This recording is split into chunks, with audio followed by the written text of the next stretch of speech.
My friend is constantly testing our friendship in a way that is really turning me off, as it seems like she's always trying to set me up for failure by throwing in these little tests in all of our interactions, putting me in a situation where I truly just don't feel like I'll ever make her happy, especially with an argument we recently had where she basically said that I don't appreciate her enough and that I'm not doing enough in our friendship, and at this point I just don't know what to do. Welcome back to Am I the Jerk, the only show where you can see exactly how toxic some people's friends really are. And my god, this first story I've got for you absolutely takes the cake. Good lord, the original poster in this goes through it. So subscribe to Am I the Jerk if you haven't already, and click the bell to turn on notifications, man. You don't want to miss a video, do you? Okay, let's jump right into it. Okay, for starters, I have this close friend of mine who I will call Stella for the sake of the story, who has this really annoying habit of doing little things to test our friendship. She will say stuff like, "Oh, I just want to see if you'd notice I was upset." Or she'll say, "I wanted to see if you would drop what you were doing to help me out." And this really pisses me off, and I've told her before that I would really love it if she would stop doing that and just talk to me openly if something was bothering her. Well, last weekend we went out to dinner with two friends, and at the end of it we asked for separate checks. When it came to me, I noticed that they had charged me one of Stella's drinks. She had already paid, so I decided not to say anything then, because I didn't really want to complicate everything for the staff, so I figured I would just bring it up later. After dinner, while we were all saying goodbye, I quickly mentioned to Stella that one of her drinks had been charged to my bill and that I thought that she had overlooked it. Now, I said this really nicely and pretty offhandedly. However, after I told her that, Stella suddenly got really cold and just said, "Oh." Now, it's important to know that I'm a really awkward person, and I just don't know how to handle people when they're being rude or standoffish, so I kind of just let it slide. Later that night, she texted me saying that she felt that I had been acting selfishly and that she didn't feel appreciated in our friendship despite her doing so much for me. She said she had noticed the drink wasn't charged to her and waited to see whether I would offer to cover it since, she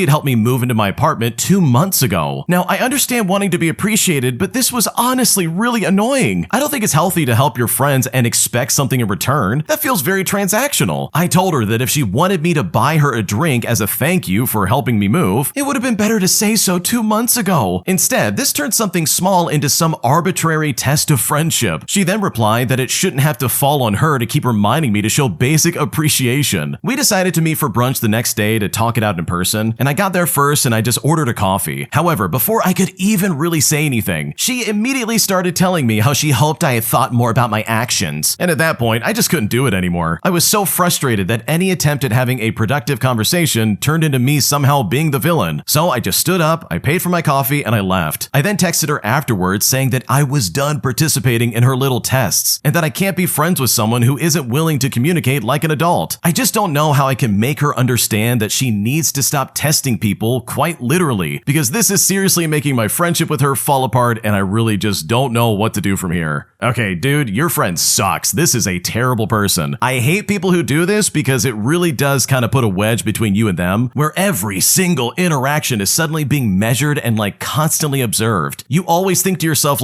oh man, am I doing the right thing that's gonna make this idiot happy? You're always walking on eggshells and everything means something when it's dude, it's not that deep. Holy crap, I'm just trying to pay for my dinner. I don't want to be tested as if this is the end of the world. And maybe I'm a heartless jerk and I'm kind of mean, but when someone tries this with me, I just refuse to play along. I refuse to give any kind of validation for that because it's immature and it's just a waste of my time. And I can guarantee you, if you do start playing that game with them, it never ends. The Stella in this story will never be satisfied with anything you're doing. You will always be just out of reach of her approval. And it will always be "Oh, well, I wish you did more." And it doesn't matter what you do, it will never be enough. I guarantee it. So yeah, your friend sucks, and personally, if I was in your shoes, I would probably stop being good friends with her and just move on to other people. Because personally, I find this kind of friendship exhausting and I would hate to put up with this all the time. If you like Am I the Jerk and what we're doing over here, please check out Am I the Genius. It's going to be linked down below in the description. Just click and go ahead and subscribe to them. And also, if you have your own stories you want to submit, go to amithejerk.com/submit if you want to submit your own stories. We're reading them all the time and we're picking out the best ones, so trust me, we would love to hear what you have to say. Would I be the jerk if I refused to switch dorms with a girl who's autistic, as she said that she could really benefit from the dorm much more than I would? But right now, I'm honestly not sure if I should do this or not, and I seriously am not sure what to do. Here's what's going on. Okay, so basically, I go to an almost Montessori boarding school where the students get to choose their own dorms and their own roommates. And I have what most people would agree to be the best dorm. This is because the way our dorm is set up, every dorm that is made for 2 people has a bathroom in it and is bigger than the singles, and the single dorms don't have have bathrooms and have to share a communal bathroom with like 3 other single dorms. Well, apparently around 3 years before I got to my dorm, multiple people complained that my dorm was too small for 2 people, so the school just made it a single. It was too small because it's next to the laundry room, and I chose this room because I have a family friend who told me about it, and because of the way the boarding's set up, I'm going to the same room just a floor up every single year. So where the problem starts is that a girl transferred to our school this year and she's autistic. The school has rooms for people who have disabilities, however, I've never been in one of them. Before spring break, she knocked on my door and asked if we could talk. She basically asked if we could switch dorms because my dorm would be better adjusted for her because it's close to the laundry room, it has a window that faces the quad, etc. Now, I really feel bad because she said that she lives out of state and has to spend all weekends and smaller breaks on campus, whereas I live pretty close by and frequently go to my own house, basically whenever I want. And because she's also new and doesn't have many friends on campus, she's also probably going to spend a lot of time in the dorm. I talked to my school before break and they said I don't have to do it, but if I wanted to, I could be switched to an open single on campus. Now, I really love my dorm and I don't want to switch, but I also feel like I would be a jerk if I don't. So honestly, would I be at fault here if I say no? Because right now I don't know what to do. Okay, bro, you are definitely not the jerk. That is so stupid. You're not responsible for someone else adapting to a boarding school. Like, holy crap. If you really need someone else's dorm just to accommodate to the new environment that you're in, then maybe going to the school is not a good idea. Like, what is going on right now? Why should the original poster give up their dorm just because you're having a hard time? Because guess what? You could still get the dorm and still probably have a bad time. So for you to try and guilt trip the original poster and be like, I need your dorm, I'm not doing well. And it's like, I'm sorry, who are you again? Why am I being guilt tripped by someone I don't know? So if I was in your shoes, I would say no and be like, I'm sorry, I'm going to keep my dorm. I really enjoy it and I don't want to give it up. And that really is the end of it in my opinion. You're not responsible for anyone else's accommodation at a school they willingly went to. Because if they're not adjusting well, then I promise you, you giving up your dorm is not going to make anything better. My boyfriend has this weird habit of stressing me out right before my exams, resulting in me doing poorly and him refusing to accept any kind of blame. And at this point, I'm at my wit's end and I don't know what to do about this. Here's what's happening. Okay, to start things off, my boyfriend and I study together, and I've started noticing a pattern where he seems to sabotage me before any kind of test or exam. At first, I didn't pay much attention to it, but today we had a test and I got an 8 out of 25. The worst part is, I didn't even feel upset about the grade. I just felt emotionally drained, and that made me reflect on what's been happening in my life. Before an important exam, he texted me saying there was something bothering him and that we needed to have a serious conversation. Now, I literally had to ask him to give me time to just take the exam first, but then he did the same thing before another exam, and now again today right before the test. I don't know if I'm overreacting, but I've told him multiple times that I'm an emotional person and that this kind of thing really affects me. I tend to get stuck in my head and I just can't focus. But he says, oh, this is just how I am, and that he can't keep things to himself, and that I'm trying to blame him for doing poorly on exams. At this point, it really feels like a pattern and not just bad timing. So how should I address this pattern with him? And is it reasonable to expect him to wait until after my exams are over to try and bring up some serious issue? Because right now I'm really upset and I seriously just don't know what to do. Okay, in my opinion, it really does seem like he's trying to sabotage you, and that sucks. Like, dude, why are you picking right now of all times to bring up stressful stuff? He could see you studying. He's watching you be like, dude, I don't know French literature and I don't care, but I have to pass. And then the day of the exam, he's like, oh yeah, I need to talk to you about something serious. We need to talk right now. And it's like, bro, I'm knee deep in Victor Hugo right now. I'm trying to figure out what romanticism is, and you're like, oh yeah, we need to talk. Like, give me a break. So if I was in your shoes, and a lot of people in the comments section of this post made this suggestion as well, basically I would say to him, okay, 48 hours before an exam, nothing can come up. I don't care what it is. I don't care what's going on. You're going to hold off until the exam's done and then we can have our chat. Otherwise, it's going to screw up my performance. Oh, and by the way, anytime someone looks at you and says, I can't change, this is just the way that I am. Sorry that you did bad on your exam. Oops. And it's like, dude, you absolutely can help yourself. And no, this is not just who you are. Because if this is who you are, buddy, then guess what? You're seriously sitting there trying to sabotage your girlfriend getting good grades. And I don't know about you, but no one's going to want to date that, bro. You're only doing yourself a disservice. So yeah, that's what I would do personally. Hopefully this works out for you because your boyfriend's being an idiot and you definitely don't deserve this.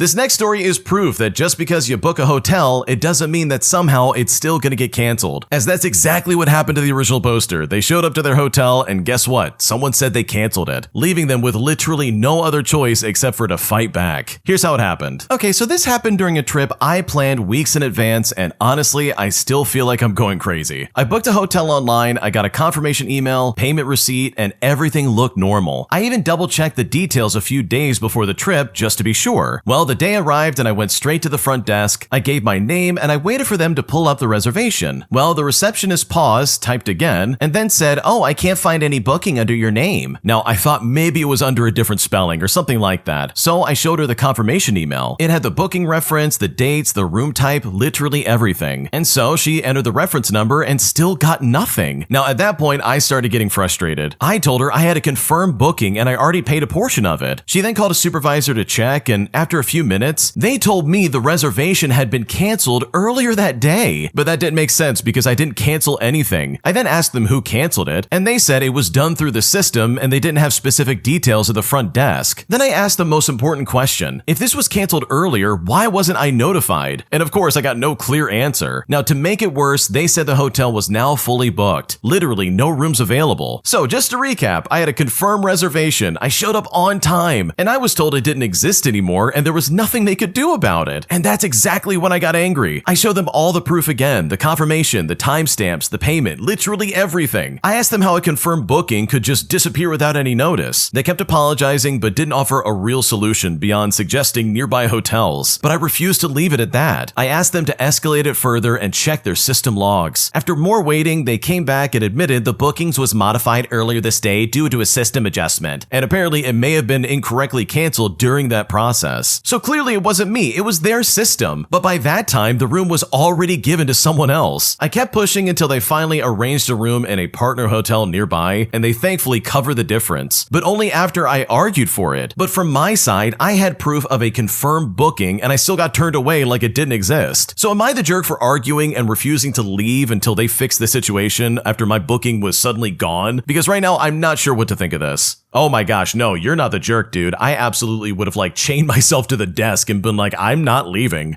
Dude, you showed up on time. You literally got there and said, here's my reservation. I've got a reference number. I've got an ID. I've got everything that you would need. So you telling me that my reservation is canceled doesn't make any sense, because chances are the original poster was on the airplane getting over to this hotel, or they were traveling. So of course they couldn't look at their email. So they had no way of canceling anything, even if they wanted to. So of course it wasn't them. It's obviously you guys, and you guys screwing up in some way. So yeah, bro, you're not the jerk here. You're not the jerk at all. I would have done the exact same thing, and I would have never left that desk until they found some kind of accommodation for me. Because personally, and I don't know about anyone listening, but this is my personal nightmare. Me getting to a hotel and them saying, oh, I'm sorry, we're booked up and your reservation was canceled. So I think being stubborn and saying, oh no, you're gonna fix this is the best way to go about doing this, because this is their fault and they definitely need to fix it. Am I the jerk for roasting a friend who always complains every time we go out and eat food? Because after I said something just as a joke towards him, he took huge offense to it. And honestly, right now, I'm not sure what to do and I don't know how to fix this. Here's what happened. Okay, so I have a group of friends who enjoy going out occasionally to try new restaurants. Sometimes this is a place that's really good, sometimes it's mediocre, but none of us think that we're some Michelin reviewer. We just eat the food and come back if we like it. Now, we have a mutual friend who I will call Dylan, who we had invited 3 or 4 times, but no longer bring along unless the goal is specifically non-food related activities. So we're talking stuff like fishing or hiking or something like that. Without even having to say a word to each other, we just stopped inviting him and his girlfriend, as we know that he'd just mess up the vibe by complaining in our ear about the food. And my God, this guy will complain about almost anything he eats, and then just compare it to his home cuisine of Indian. For example, we went to a ramen place and he just complained and moaned about how weird the soup tastes. Maybe it's too sweet or too salty, as he would just say, oh, I want a more bolder flavor. He'd talk about his favorite local dishes and how much he thought that was better. And so you know what? We just stopped inviting him to eat out. Anyways, while on a hike, Dylan wanted to invite us all over to an Indian restaurant that he recently found. And during the conversation, when he said he liked every item on the menu, as a bit of a roast, I threw out something like, nah, man, I'm pretty sure we can find something you can complain about. And when I said that, he took huge offense to that. His girlfriend also took offense to that, and she didn't say anything, but the both of their moods shifted for the rest of the night after that. And the rest of us still had a good time, so it's whatever. But honestly, am I the jerk here? I didn't think think my roast was mean-spirited at all. I mean, most people can be picky about a few things, but there's a respectful and normal way to go about doing it. What should I do? Nah, you're not the jerk. Your friend's an idiot. Dylan sounds like super annoying. Seriously, if he's not self-aware enough to know that, oh yeah, you complain all the time about food, then congratulations, you're the problem. Like, what are we talking about? If every single time we go out to eat and you're the only one complaining, then yeah, people are not gonna wanna like hang out and do stuff with you like that. And also, I've roasted my friends about stuff before. It's not that big of a deal. The fact that Dylan's hypersensitive about this probably means he's aware of this problem, and he clearly just doesn't like being confronted about this, which is just silly. So no, you're not the jerk. Your friend's being overly sensitive, and I seriously just don't think you did anything wrong.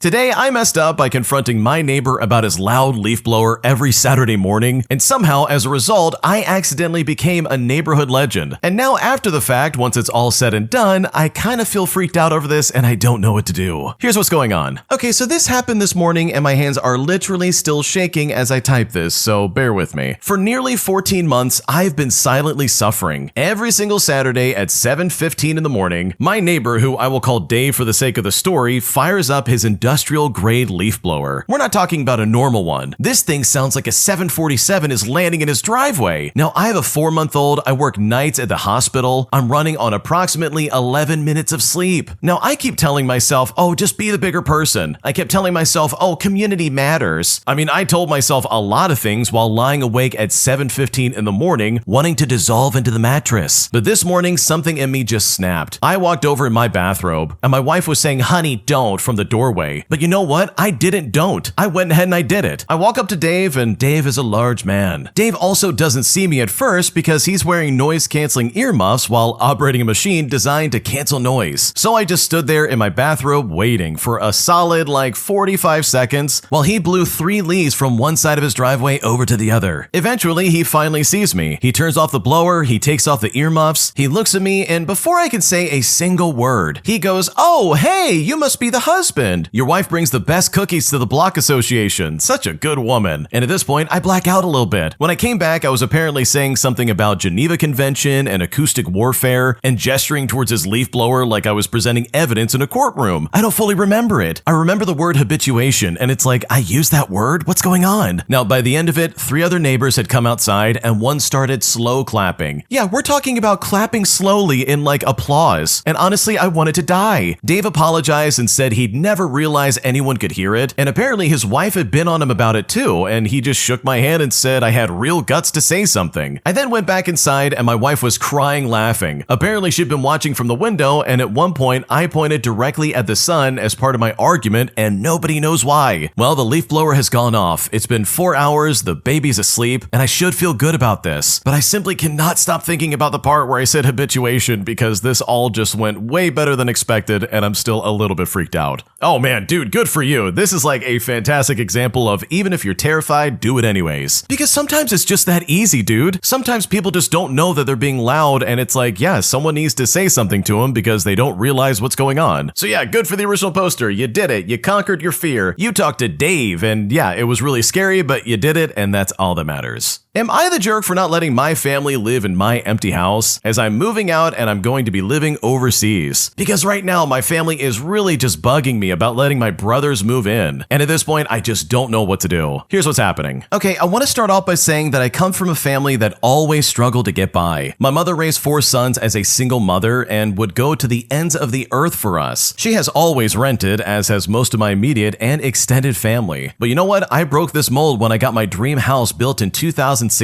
It's quite a large home, as at the time, I was planning on eventually starting a family and having kids. Well, fast forward to today, and I ended up focusing more on my career, and I have been in no rush to start a family. So, besides romantic partners and the occasional temporary roommate, I've lived in my house alone. Also, I'm set to move overseas later this year, and it will be for the foreseeable future. I offered to let my mother live in my house while I'm away, and I even offered her many times prior to this, but she has again said no. She likes where she lives and has has no plans to move. For reference, she's in a housing commission or like public housing house, so the rent is very low and the lease is essentially indefinite. Well, both my older and next younger brother found out about my offer to my mother and started throwing out not so subtle hints about letting either of them move in. It all finally came to a head over Easter when they both asked me outright if either of them or their families can stay at my house. And you know what? I told them in no uncertain terms they aren't allowed in my home while I'm away. This eventually led to them both blowing up at me, calling me selfish, saying I never needed a house that big anyways, and now I won't even be living in it while they both have partners and kids, and their current house or apartment isn't big enough for their families, saying to me, oh, there's a housing crunch, we can't afford anything bigger. But you know what? I called them both out on this. They both earn decent money, but they just can't budget anything. In fact, they spend money like it's going to rot. They both go on regular and quite pricey holidays. They always have the latest gadgets and always spend way too much money. Well, I ended up leaving the Easter festivities early when they wouldn't drop the subject and started using my nieces and nephews as props just to guilt trip me into letting either of them move in. My family has now been blowing up my phone ever since then, and even my mother has tried to find a way to get me to let them move in. Now, I don't trust them in my home without me, but honestly, am I really just selfish for leaving a large home empty for so long when they themselves have growing families? What should I do? Okay, in my opinion, if you're going to be moving overseas indefinitely, then seriously, why are you keeping this house? And don't get me wrong, I'm not saying let your brothers move in or anything like that. Like, dude, if you don't trust them, then screw that. Don't give them anything. But you do know you're gonna need someone to rent that place while you're away, otherwise it's gonna fall apart. Like, you can't just leave that empty because that's how you get squatters, that's how you have, like, I don't know, the building falling apart. Things eventually do deteriorate and you need someone to take care of it. So no, you're not the jerk for not renting it out to family, but seriously, you either need to like rent it out or sell the property, because if you're moving overseas and you're not coming back, then in my opinion, I don't really see a reason to keep it around. My entitled friend not only invited herself onto my vacation, but she's also demanding that I let her stay in my Airbnb, putting me in a weird situation after I told her no, because now she's making this into a bigger deal than it needs to be. And at this point, I don't know what to do. Here's what happened. Okay, for starters, I recently got divorced and it has been a very rough going. I went to therapy and it helped me tremendously,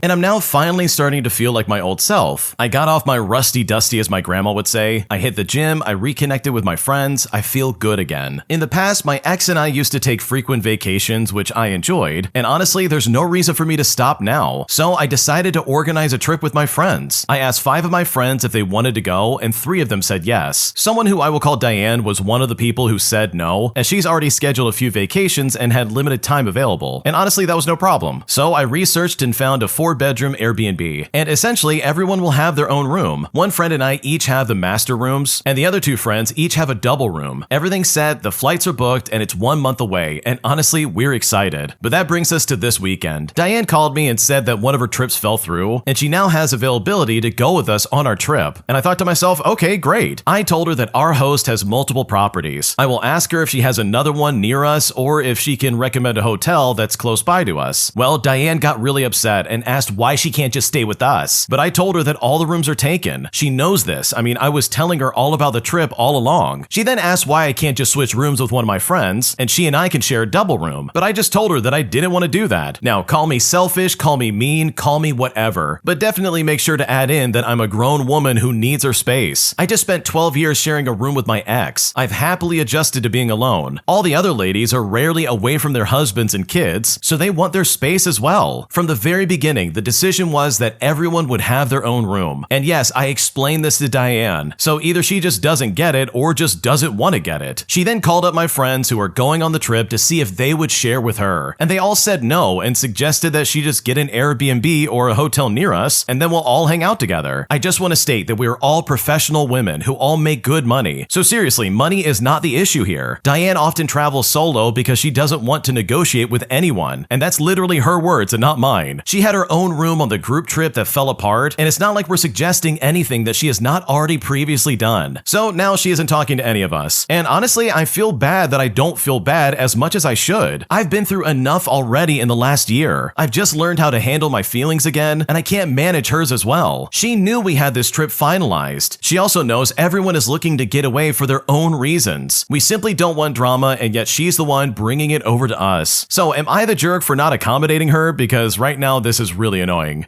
Okay, in my opinion, this is one of those situations where no, you are definitely not the jerk. Diane missed the boat, she missed the window of opportunity, and she's just gotta live with it. And also, money's apparently not an issue, so it's like, okay, then what's the problem here? Just get a hotel and come and visit us, like it's not that big of a deal. I personally think the way Diane's acting is super selfish and just very entitled. It's like, okay, instead of just, getting a hotel yourself or getting your own Airbnb, you want to disrupt and kind of ruin the experience of one of the other women by sharing a room with them? Like, no, I'm sorry, that's just not gonna work. So no, you're definitely not the jerk. This is honestly some super entitled behavior, and honestly, I would not want to put up with this for a second. And I think you were right to shut this down right then and there. If you like Am I the Jerk, you're probably going to love Am I the Genius. Check it out, link down below in the description. Also, go to amithejerk.com/submit if you would like to submit your own stories. Am I overreacting for refusing to give my coworker rides to work anymore after he literally started telling people that I owed him because he apparently covers me at work? But after I put him in his place and revealed that that was not true at all, he's now incredibly pissed off at me, with my coworkers also looking at me very differently. And at this point, I really just don't know if I made a mistake, and I just don't know what to do. Here's what happened. Okay, so I'm a guy in my 20s, and for the last couple of months, I've been giving one of my coworkers rides home a few times a week because he doesn't have a car right now. At first, I did it just to help him out because we live in the same general area, but lately, he's been acting as if this is somehow expected of me. He stopped really asking and started assuming I was taking him. A few times he made me wait after my shift because he wanted to finish talking to people or grab food first, and if I looked annoyed, he would act like I was being difficult over a small favor. What really pissed me off was finding out that he had been telling other coworkers that I owed him rides because apparently he covers for me at work. The way he described it made it sound like he was constantly saving me, but what he actually means is that if I'm tied up with a customer in the bathroom or in the back grabbing something, he will tell the manager that I'm helping someone or say that he'll handle it so I don't get called out right away. I never asked him to do that, and half the time I didn't even know he was saying those things. So now apparently he's been framing it like we have this trade going on where he protects me at work and I drive him home. And that really bothered me because it makes it sound like I'm depending on him when from my point of view, I was just doing him a favor. Well, yesterday it finally blew up. He came out late again after my shift and got irritated that I was already heading to my car. Then he said in front of two other coworkers, "Dude, seriously? After all the times I've covered your butt?" And that was the first time I realized how he had been presenting this to other people. I then told him right there that I'm done giving him rides. He then got mad at me and said I was screwing him over after everything he does for me. And now a couple of people at work are acting like I'm cold for cutting him off when he's already having a rough time. Now I do feel a little bad because I know he needs the help, but I also feel like he turned something nice I was doing into leverage and made it sound like I owed him. So am I overreacting right now because I really just don't know what else to do?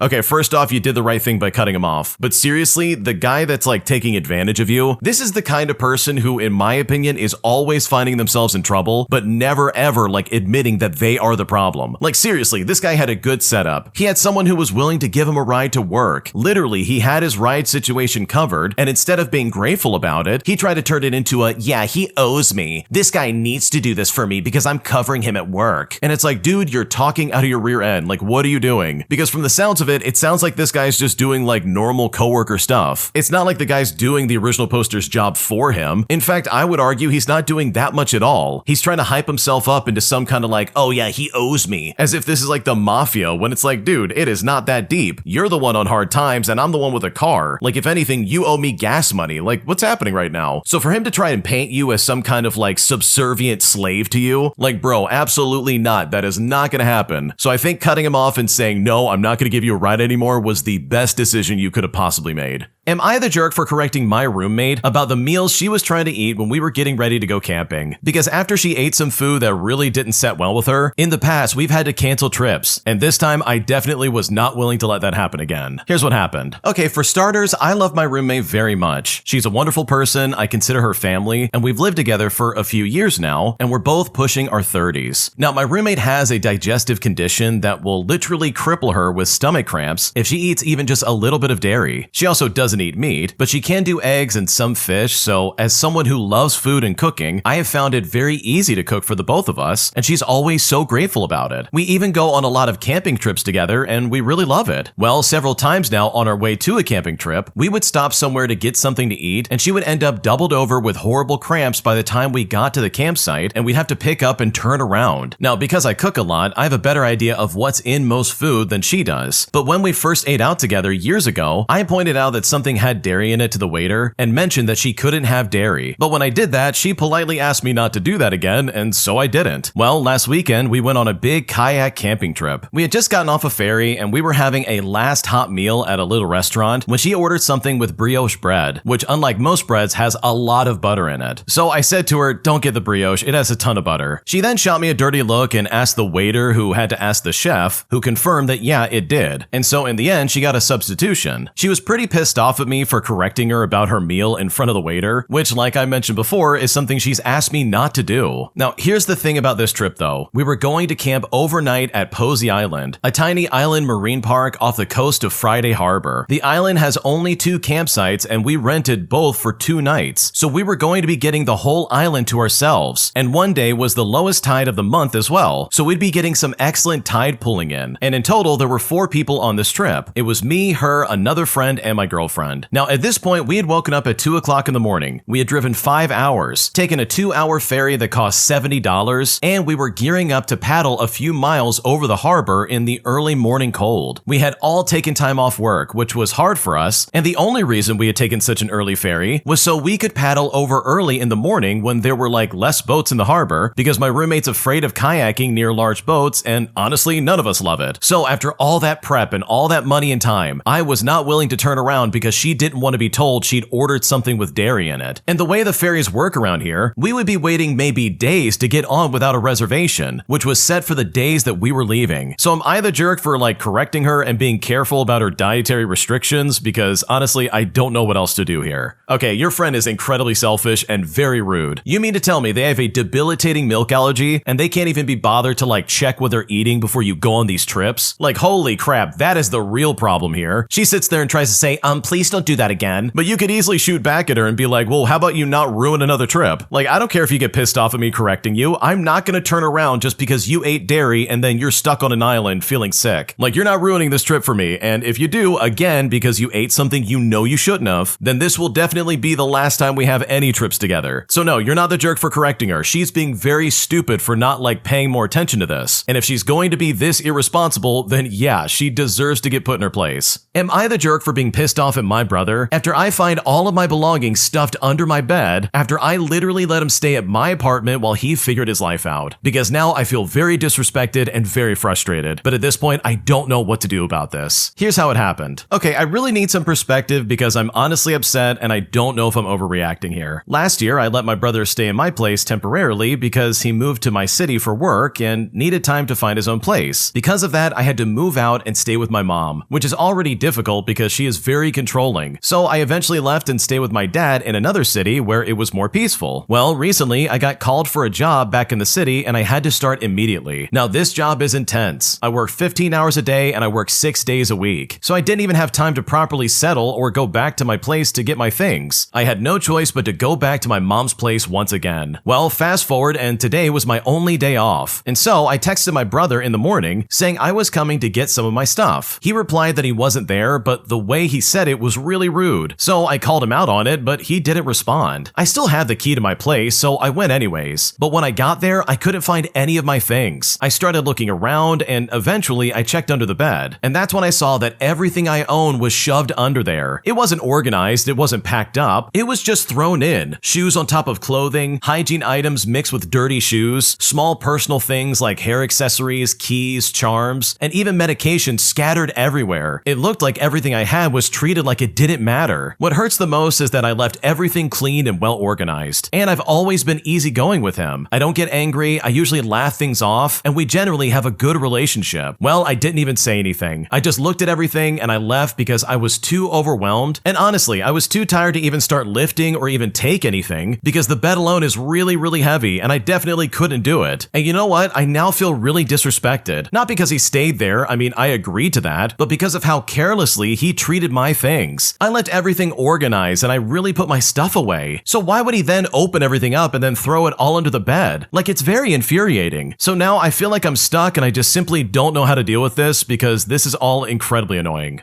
Okay, first off, no, you're not overreacting, but oh my god, we've got bigger problems here. There's a fine line in the sand for me when it comes to like helping people out, where it's like, okay, I'm a reasonable human being. I'm willing to help someone out if they really are in need of some kind of assistance. They can stay at my place if they need to, especially if they're family. I'll give them a ride to work or whatever's going on. Like, I'm willing to help out. But in my opinion, the way the original poster did it is completely wrong. You don't need to make yourself homeless to help out your brother. You give him the couch and say, hey, you can stay here for like a week or two until you figure your life out, and then you can move on and find a place to live. So the fact that you gave up your apartment so that your brother could live there honestly is crazy in my eyes, because that's literally the opposite way this should have gone. If anything, your brother should be staying with your dad or your mom. You shouldn't have to go homeless for him. Like, what's going on right now? And for me, if I was in your shoes and I had already agreed to give up my apartment and I was like, okay, I'll go live with mom and dad, and then I came back and saw my stuff disrespected and shoved under the bed, bro, I would lose my mind. I would be like, no, absolutely not. You've got to go. Get out of my apartment and move on with your life because this is not working for me. So no, you didn't overreact. I think honestly you're underreacting, and it really sounds like you're just letting your brother walk all over you. And that is very ridiculous and completely unfair. Today, I messed up by making my boyfriend and I move into an apartment that he didn't really like, because now we are both miserable and I feel like a terrible girlfriend. And at this point, I seriously just don't know how to make this right. Here's what's going on. Okay, so my boyfriend and I had been planning to move in together. Now, we wanted to move into the place of his brother where he planned to move out because his apartment is truly amazing. And we already kind of moved in there, but not officially. I mean, contracts were not signed. But after a while, the brother said that he actually might want the place back because he can't find a place that meets this requirements. Now, I interpreted this way too seriously, as if to say like, okay, there's no way that we can stay in this apartment. My boyfriend said to just wait, something will happen. But I didn't believe him, and that proved to be the biggest mistake ever. I hate insecurity, especially when it comes to apartments. Therefore, I wanted to move somewhere else. We found one that I liked. My boyfriend also found it good at first, but after seeing it for the first time, he felt uncomfortable. But I just brushed this off as him just being too negative. This then led to my boyfriend feeling like he couldn't really tell me his feelings anymore, since I always reacted poorly when he told me something that he didn't like about the apartment. Anyways, we decided to take the place and just moved in a couple of days ago. And I now realize that my boyfriend was right about everything. The place looks great at first sight, very modern and new, but now, moving into it, it just doesn't feel right. In fact, it feels too modern and too sterile. It's also quite expensive. It's still in our budget, but actually, I see now that the apartment is not really worth it. The worst part is that we didn't even have to do this, because currently his brother might lose his job, and maybe just can't even keep his apartment anymore. My boyfriend was right all along. Like, I should have just waited. The contract requires us to stay in the apartment for 2 years at least. I also have a contract now for a PhD for 3 years. After that, we will probably leave our town, so it wouldn't be worth it probably to move again just for a year. My boyfriend was really sad about the decision, but I didn't really notice. I felt something was off the last few months while we were deciding, but I really hurt him, and I really feel like the worst girlfriend ever. My boyfriend, however, says that he still loves me and wants to be with me, and that we will make the best out of it. But of course, we are super sad. We lost our dream apartment because of me, and now we're in one we don't really like. For the past week, I've only slept about 1 to 3 hours each night, lying awake with a horrible feeling of regret. My stomach hurts all the time, and I feel like I can't get over how horrible I was. My boyfriend's a saint, and honestly, I don't deserve him, because right now, I don't know what to do.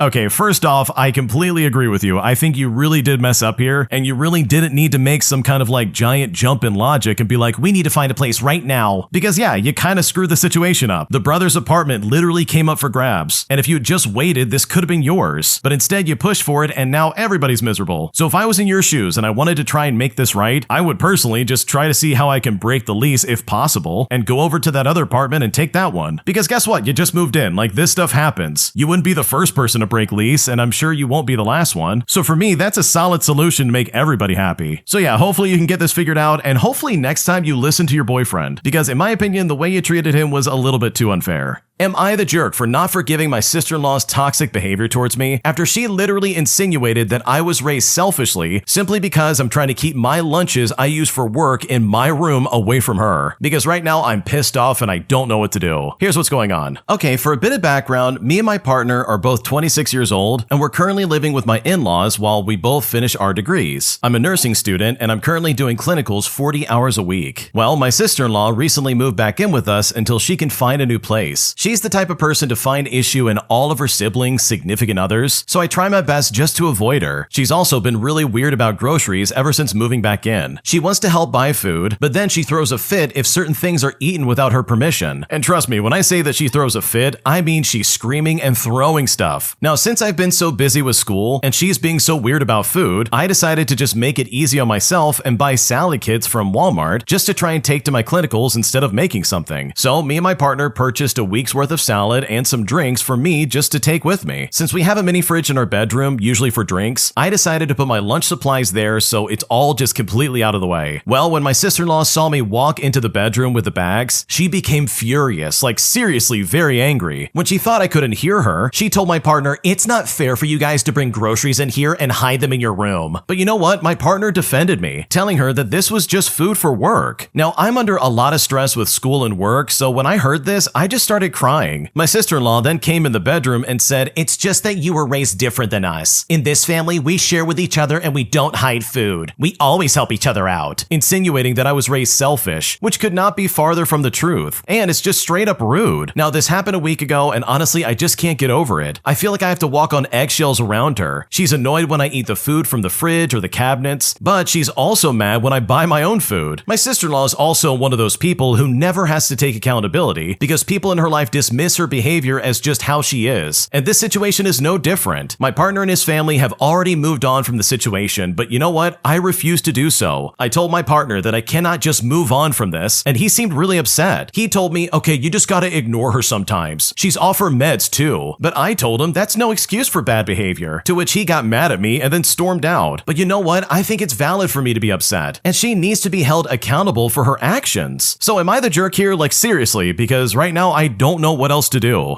Okay, in my opinion, we are like 17 steps too far into this for me to be like, wait a second, why are you with this guy? Because holy crap, your partner and his family are seriously the worst. You mean to tell me that they're going to allow your sister-in-law to talk to you like that and somehow slander your name just because you don't want her freaking out about food all the time? Because think about it for a second, this is a no-win situation. No matter what you do, she's always going to be pissed off and she's absolutely going to lose her mind over stuff that literally doesn't matter. Because at the end of the day, all you're doing is making sure that you have lunch for work. You're not being selfish and you're not like hiding food. You're making sure that your stuff is not tampered with while also trying to make your sister-in-law happy, which at this point I think is just impossible. Because even if you do exactly as she says, she's still gonna get pissed off. And it's like, dude, there's no way for me to win this situation. It also really sucks because you're the only one who's thinking rationally. And the reason why your partner is upset is because he knows for a fact that you're right, but he doesn't want to deal with this because he knows there's gonna be so much backlash. He knows for a fact that she's gonna lose it on him and it's just gonna cause more problems. Meaning that this sister-in-law is that kind of family member where they think it's better for them to just get their way because it's less of a hassle. But that is honestly the worst way to handle this. Like, I'm right there with the original poster. I think this lady absolutely should be held accountable for the things she's saying. She doesn't get a free pass just because she's off her meds. That's a complete cop-out, and no, I'm not going to ignore this. In my opinion, I think something needs to be said even if it hurts some feelings and makes somebody upset. Because otherwise, this is simply not going to work. So no, you're not the jerk for not forgiving this lady. In my opinion, I would never trust her with anything ever again, especially if this is how she's going to act when she thinks you're not listening.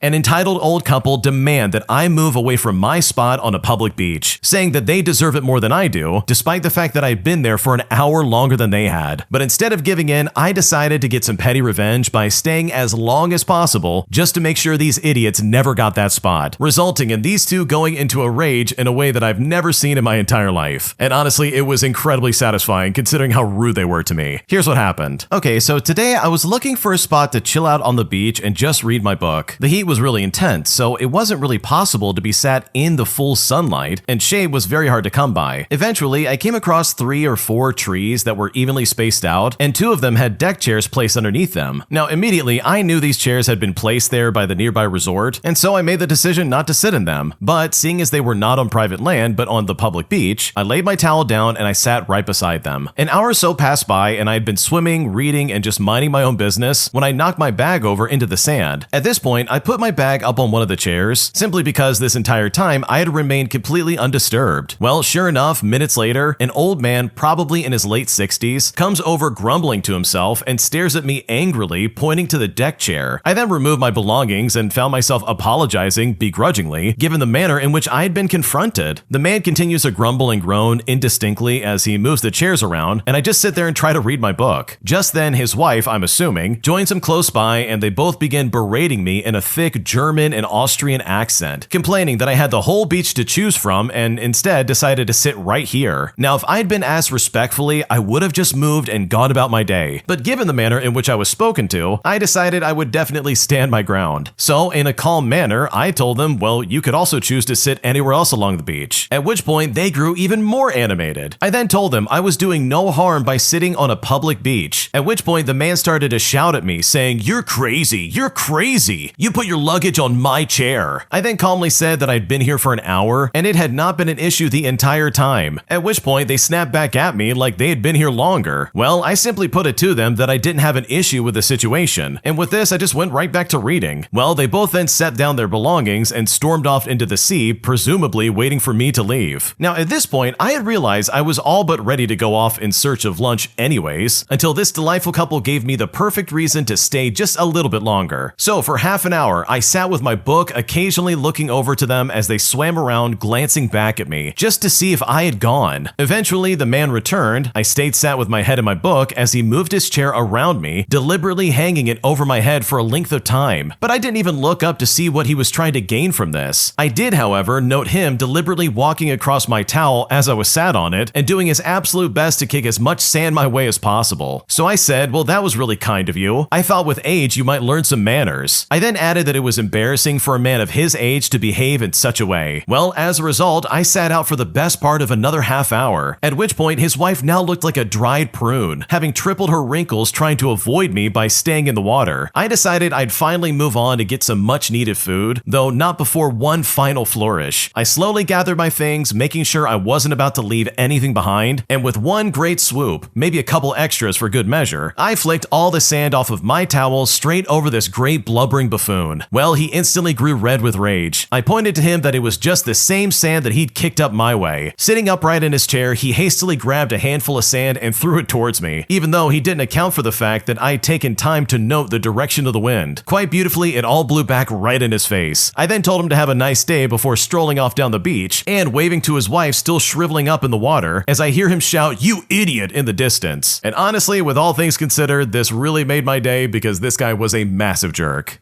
Okay, I love this so much because I'm a big believer that if you're in the public space, you can go wherever you want. Seriously, it's your right depending on where you live, and as long as you're not hurting anybody and you're not bothering anybody, then other people have absolutely no say in the matter. So for this old couple to freak out on you and be like, "Wow, why are you here? I can't believe you." It's like, dude, I'm here just as much as you are. And personally, I just can't stand people who act like that. Just because you have chairs and just because you think you deserve to sit where I'm at, doesn't mean I have to move for you. Like, that's not how it works. And that's especially true if you're gonna be rude to me. Like, give me a break. And this guy was kicking sand on your towel like a child. Like, what are we doing right now? That's so stupid, man. I hate that. So good for you for getting some revenge on these people because they were acting incredibly childish, and it was really cool to see you get some much needed revenge. If you like Am I the Jerk, you're probably going to love Am I the Genius. Check it out, link down below in the description. Also, go to amithejerk.com/submit if you would like to submit your own stories. Am I the jerk for telling my partner that I'm done spending every weekend at his parents' place? Because after driving there literally every single weekend, I'm at a point where I feel like my personal life is falling apart. And now I really need some time to myself because at this point, I don't know what else to do. Here's what's going on. Okay, so I spent roughly 40 of the last 52 weekends at my boyfriend's parents' house. And yes, I definitely counted because I needed to be sure I wasn't being overdramatic before opening my mouth. We've been together for 3 years, and somewhere around month month 14, this just became the standing plan without anyone officially deciding it. Friday evening, we would drive 45 minutes out, we would eat dinner with his parents, watch something on TV, we would sleep there, and then spend Saturday doing whatever his mom has planned, and then we would drive home Sunday afternoon. Now, his parents are genuinely warm people, and I have nothing against them personally, but I am 31 years old, and I have my own life happening in the city. I've got friends I haven't seen properly in months. I've got a spare room I've been meaning to sort out since February. There's even some Saturday mornings I'd love to spend at the farmer's market near my building instead of sitting in someone else's living room making small talk. I raised it carefully about 2 months ago, and I framed it as a personal need rather than a complaint. I even said I'd love to still visit every other weekend, even once a month during busy periods, while also adding that the current frequency was slowly draining me. Now, he seemed to hear it, and I thought we were good, but holy crap, we were not. The pace slowed for maybe 3 weekends, and then quietly returned to exactly what it was before. And this usually was through loose plans that somehow always resolved into the same drive out to the city. Last week, I said clearly that I wasn't going and I wanted to stay home, and that's when it all finally unraveled. His mom apparently called him later that evening and said that she had felt for a while that I seemed distant and wanted to know if she had done something wrong. He relayed this to me and then said that I made her feel bad by pulling back, but I don't know how she knew since I never spoke to her about any of this, which only means that he told her this himself. And now the whole thing has somehow shifted from my actual need for personal time to managing her feelings about my absence. I'm not trying to disappear from his family. I just want my weekends back. So seriously, am I the jerk here? Because I don't know what else to do.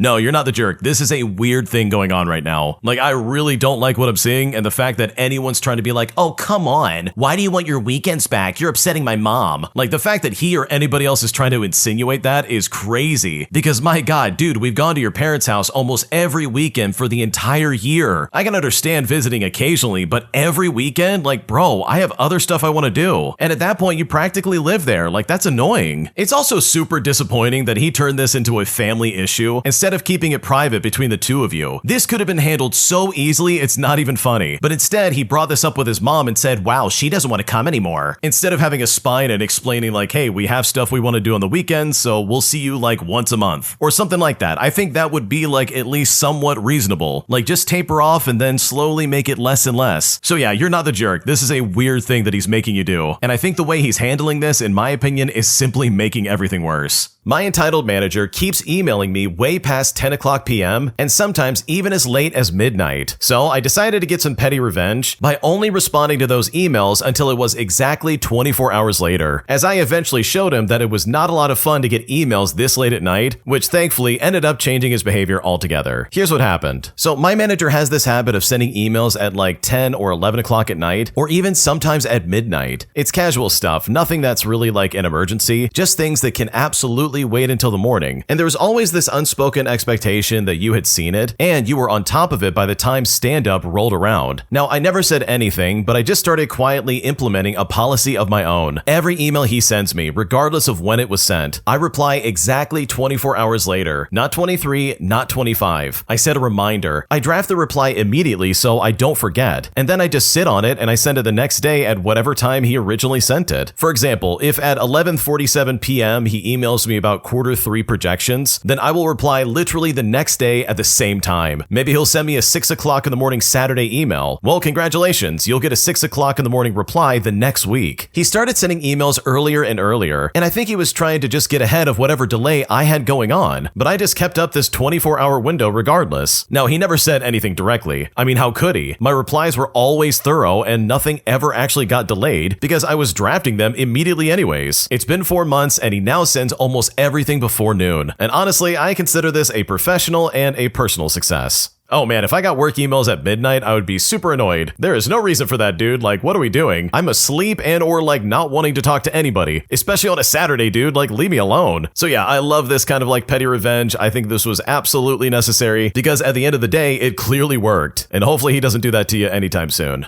My girlfriend spent 2 years telling me that I say yes too much to things I don't want to do. So I started listening to what she said, and in a way, I maliciously complied. But eventually, it all completely backfired on my girlfriend after I told her no when she asked me to do something I didn't really want to do. Here's what happened. Okay, so this requires just a little bit of context. I am by nature someone who agrees to things. Not because I'm a pushover exactly, more that I just find it easier to say yes and adjust than to push back and deal with the fallout. My girlfriend, who I will call Claire, found this genuinely genuinely frustrating. For roughly 2 years, she made it her personal mission to get me to say no more often. She would say stuff like, "You're allowed to have preferences. Stop agreeing with things that you don't actually want. Just say no sometimes. It costs you nothing." And she really meant this kindly. She brought it up maybe once a month and sometimes more. She even framed it as a personal growth, said it was something that she admired in people who could do it cleanly without any kind of guilt. She was so consistent about this that it started to actually rewire something inside of me. I began to notice and then question and then occasionally decline things. And this was small stuff at first. I said no to a friend who wanted to borrow my charger for 3 days. I told my cousin that I couldn't make it to his thing. It felt strange, but Claire was genuinely proud every time I reported back. But then back in late February, her friend needed someone to watch her dog for 8 days while she visited family. And it's here that Claire asked me if I could do it. Now, I just wanted to be clear that I thought about it for a real amount of time. I consider the dog, the 8 days, the fact that I don't particularly enjoy dogs in my space for extended periods of time, and the 2 years of dedicated coaching I had received on this exact type of moment. Because it was at this moment I looked at her and I said no. I said it calmly, without guilt and no long explanation. I just said, "I don't think that works for me." Well, when I said that, there was a pause and Claire stared at me. I watched her go through several expressions in about 4 seconds. She started to say something and then stopped and then said, "Well, that's not what I meant." And I said very gently that I understood and that she had been a really excellent teacher and I wanted her to know the lessons had stuck. Well, needless to say, the dog went to a kennel, and ever since February, Claire has not brought up me needing to say no more. Okay, I love this because this is really funny. This is like the best kind of malicious compliance because yeah, it is a really good thing to say no. If you really don't want to do something, then just say no. Like, it's completely fine, especially as an adult. Like, dude, everybody's got stuff going on. They can't all just be there to help each other out. And sometimes something someone's asking of us is just a little too outside of our comfort zone. And if that's the case, then yeah, say no and just move on with your life. So for me, having Claire like face that in some kind of way and see that, oh yeah, her boyfriend is absolutely learning from her. If anything, it's probably a really sweet moment for her because she's been looking for you to figure this out for a long time, even though you probably put her in a weird situation where it's like, okay, we got to put the dog in a kennel. So yeah, regardless, I say good for you. I think this is a good thing. I think it worked out in the end, and I really think this is a healthy step in the right direction. Am I the jerk for telling my kids that I'm not responsible for their mom's money issues any longer? Especially after the way we got divorced, which literally was because of money. Because right now my kids are really pissed off at me and I don't know if I made a mistake. Here's what happened. Okay, so I divorced my ex-wife about 5 years ago when I learned that she had a private emergency fund. Now the problem with it is that I was working nearly 60 to 80 hours a week just to keep up with the bills while she was laid off. I was under the impression we were struggling a ton, and I broke my back to pay the bills when in reality, she was squirreling away around $50,000 and was still adding to it. The divorce was messy, and I learned about a lot of spending that I didn't know about on her end. Also, there was a lot of credit card debt. In the end, the house was sold, and we both moved into our own separate places. The kids were in high school when the divorce happened, and now they are both in college and bounce with who they stay with. But the real issue going on is my ex-wife's money problems. I'm doing well for myself and recently bought a house, but my ex is not, and she's having trouble keeping a job. In fact, she's going to be kicked out of her apartment soon. Well, needless to say, my kids want me to help her out. And even though I've told them no many times, it is still growing into this huge disagreement. They think that I'm being heartless and that it's my fault that she's having issues because I did the divorce, but I turned it around and I told them that their mom's issues are not my problem. Well, because of this, they're ignoring me at the moment, and I'm wondering if I'm in the wrong somehow. So seriously, am I the jerk here? Because I don't know what else to do here. Okay, honestly, I think you're not the jerk at all. I think your ex-wife's money problems are her own, and I don't blame you for not wanting anything to do with it, because let's remember the way she treated you when you two were together. You were busting your butt working 80 hours a week while she was hiding money away and pretending like you guys were poor. That would really piss me off as well, so honestly, I don't think you're the jerk at all. My boyfriend is telling me that I make him miserable, saying that I contribute nothing to his life, and now I feel devastated and I'm not sure where to go from here. This is basically what's going on. Okay, so my boyfriend of 13 years tells me that I make his life terrible, and this comes up over super little things, which I realize can become big things on the long run. For example, I bought some new wash rags and hand towels that have the cardboard tags that you can just rip out, and apparently he was so mad that I bought them because the cardboard sewn in is going to make them stink, and it basically ruined this whole morning today. It's often things like this that I consider small that turn into like big things that he gets upset over, and then he says mean stuff to me. He says he feels like he's raising me. I do all the grocery shopping, cleaning, and cooking. I take care of my own car. I work 40 hours a week, and I make sure to pay all of our bills on time, so I'm not the only one covering all the bills. I have my own little hobbies like reading, exercising, puzzles, and baking. I'm close with my family and a few friends. But when he gets upset, he says that I don't contribute to his life at all. He doesn't want to do things with me, like go out to eat or travel, because apparently it gives him anxiety because he feels like he's taking care of me. He also says that I duped him into thinking I was someone else when we first got together. He's the only person in my life that has so many negative things to say about me. So I start to wonder if he's the only one being honest or if he's trying to bring me down. Now, when things are good, they're absolutely great. No one makes me laugh like he does. He is so smart and he can be very kind. And he knows everything about me and has been through the hardest moments of my life with me. I honestly just feel lost and I don't know how to navigate what to do next. And by no means would I say I'm the perfect partner either. I certainly make mistakes, but this problem certainly seems insurmountable because at this point I don't know what to do.